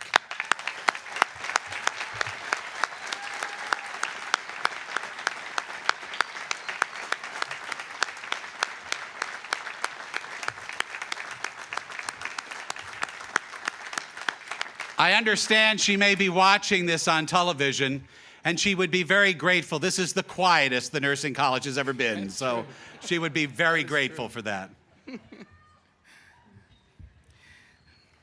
may be seated. Graduates of the College of Professional Studies will be presented by Deborah Tiksinski, Dean of the College of Professional Studies.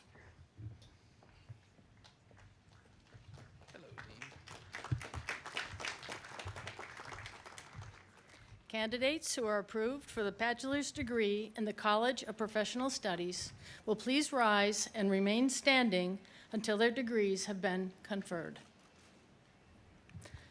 Father President, it is my great pleasure to present Mr. Sean O'Donnell as the representative of the College of Professional Studies to receive the hood and diploma on behalf of our college. Sean is a leadership major who served honorably in the United States Air Force.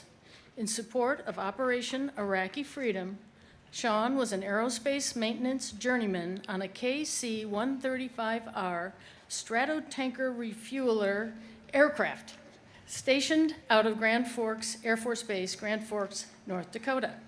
Since his separation from the Air Force, Sean has been a member of the grounds crew here at Villanova and a part-time student since 2009.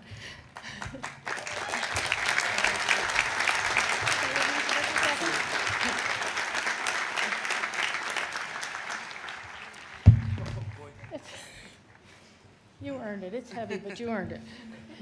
And all of the candidates from the school who are approved by the faculty of the university and whose names appear on the official list for graduation to receive the following degrees: Bachelor of Arts, Major of General Arts, Bachelor of Interdisciplinary Studies, Bachelor of Business Administration. By the authority committed to me by the Board of Trustees, I hereby confer upon you the degree to which you are entitled, admitting you to all the rights and privileges which throughout the world pertain to that degree, in testimony whereof you will receive the diploma of Villanova University, officially signed and sealed with the seal of the corporation. Congratulations.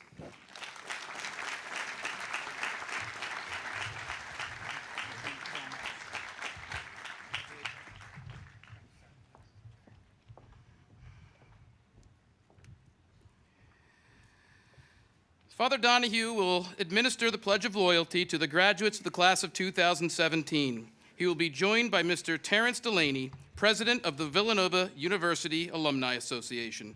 Graduates, please stand.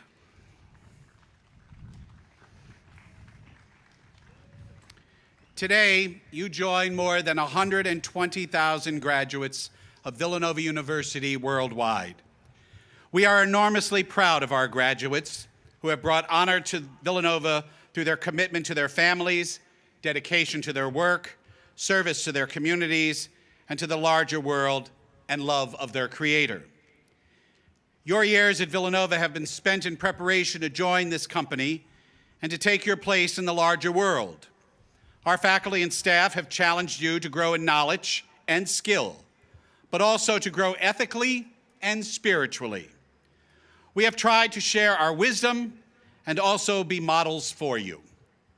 From now on, you will enjoy the honor and the reputation that goes with receiving a degree from this great university. But by accepting that degree, you have also undertaken the responsibility to uphold the high standing of this institution and to acquit yourselves with honor, decency, and courage, striving to make the world a better place for those who will follow you. I ask you now to commit yourself to that trust by repeating the pledge taken by all Villanova graduates, and I ask Mr. Terrence Delaney, President of the Villanova Alumni Association, to lead you in that pledge, which he first took when he graduated in 1983. Members of the graduating class of 2017, please repeat after me. With a solemn sense of my responsibility, I pledge myself. Louder. I pledge myself to hold my degree as a sacred trust, an emblem of my obligation to serve, to hold it with untarnished honors to myself, in generous loyalty to Villanova University,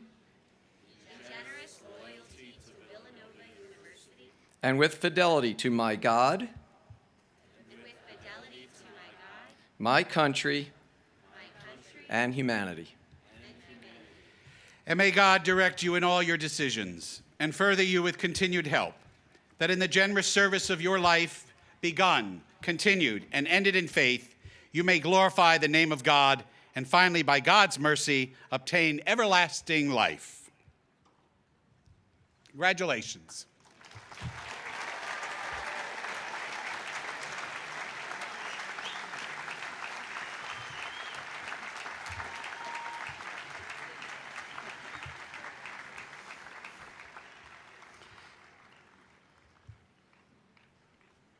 What?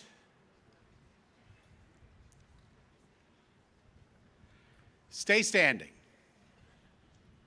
I just have a few things I want to say. Over the past few years, you've been asked to remember a lot of lessons, and I hesitate to give you any more. But as you move on to new communities, new discoveries, and new adventures, there are a few more things I would like you to remember. First, be honest with others, but most especially be honest with yourself. Pay attention to those around you and what you can do to help them. Don't be afraid to ask for help.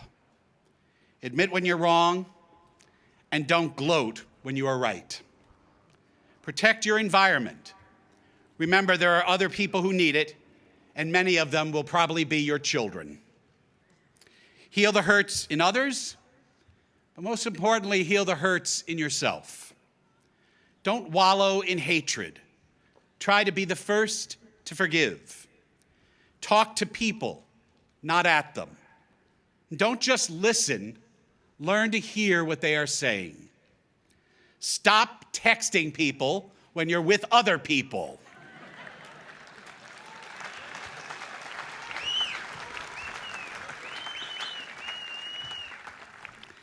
Appreciate diversity in all of its levels.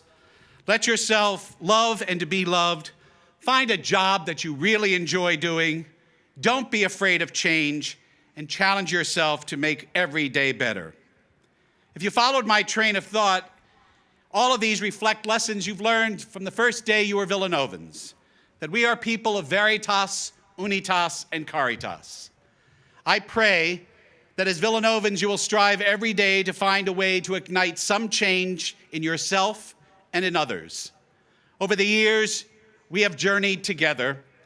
We have supported and confronted one another. You have agreed and disagreed with one another. We have laughed and cried, debated and cheered together. We have taught and we have learned from one another, but together we have grown, and we are different people because of the encounter we have had with each other. We have been poets and prophets, saints and sinners. We have succeeded and failed. We have won and lost, but Villanova are always champions.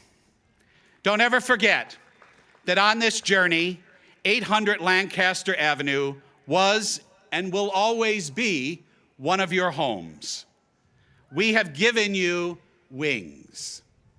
I promised your parents when you first arrived here on campus that with the roots they have given you, we would give you wings. And I ask you now to move from this university and to wherever you go, find an opportunity to make another place like Villanova. For 175 years, two Augustinians came out to this spot, and they took an amazing risk. You have been the recipients of their dream. As Michael Bloomberg mentioned in his speech, Villanova started as a place to educate immigrants. We are still educating immigrants, for we are all immigrants on life's journey, wondering who we are and what we can do better. And so, since we always talk about culture here and how we can live by our culture, I would like to bestow on you the words of the Irish who started this place 175 years ago. And I would ask the faculty to rise and join me in extending your hands over the people you have taught. May the road rise to meet you. May the wind be at your backs. May the sun shine warm upon your face. May the rains fall soft upon your fields. And until we meet again, till we meet again, may God hold you in the palm of his hands.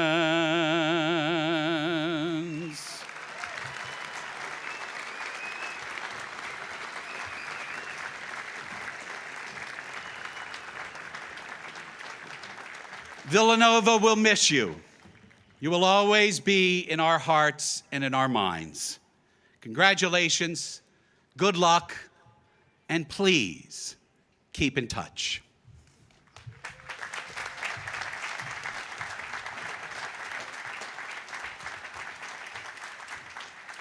Everyone, please stand for our benediction. It is my distinct honor to introduce Mr. Joseph Topper, Chair of the Villanova University Board of Trustees, himself a Villanova graduate, who will offer the benediction. Gentlemen, if you have not done so already, please remove your caps. Lord, we gather today in the company of family and friends to honor the university class of 2017. Under your guidance, they have learned to lead with their minds and their hearts. They have made new friends and developed new interests. And their growth can be charted by measuring the depth of their character and the fullness of their spirit.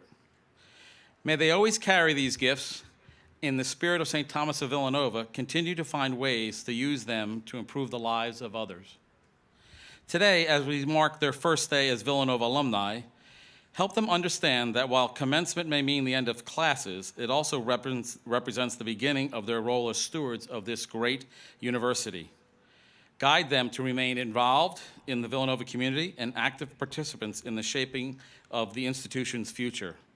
Bless them, keep them on this and every day. We ask this in the name of Jesus our Lord. Amen.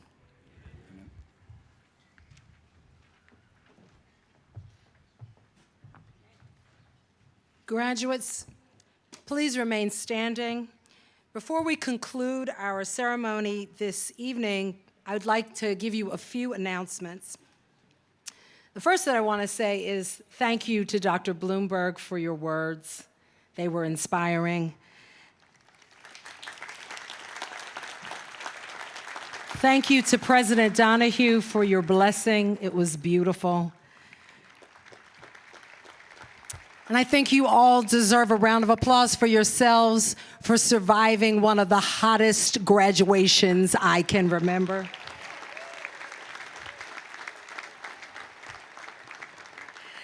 As we conclude the stage party, and the faculty will use all the aisles on the field for the recessional, so we respectfully ask that students and guests, if you'll remain at your seats until the recessional has been completed.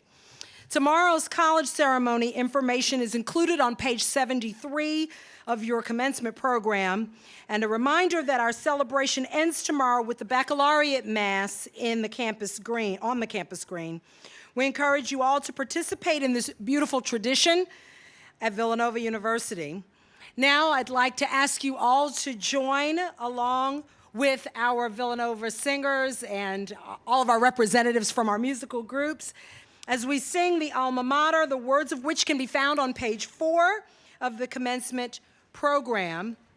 And this again is going to be led by our senior students of our various musical groups.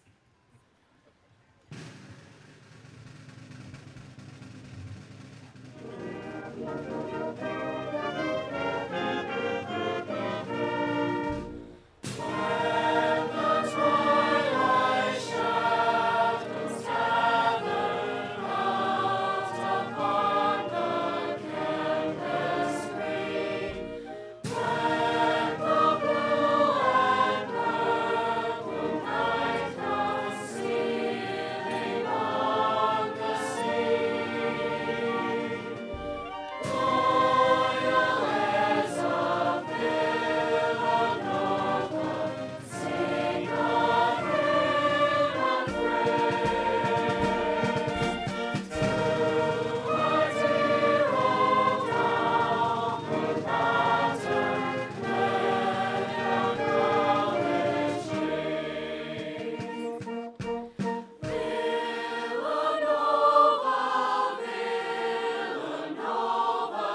Ladies and gentlemen, in class of 2017, this concludes the 174th commencement exercises at Villanova University. Congratulations to the members of the class of 2017!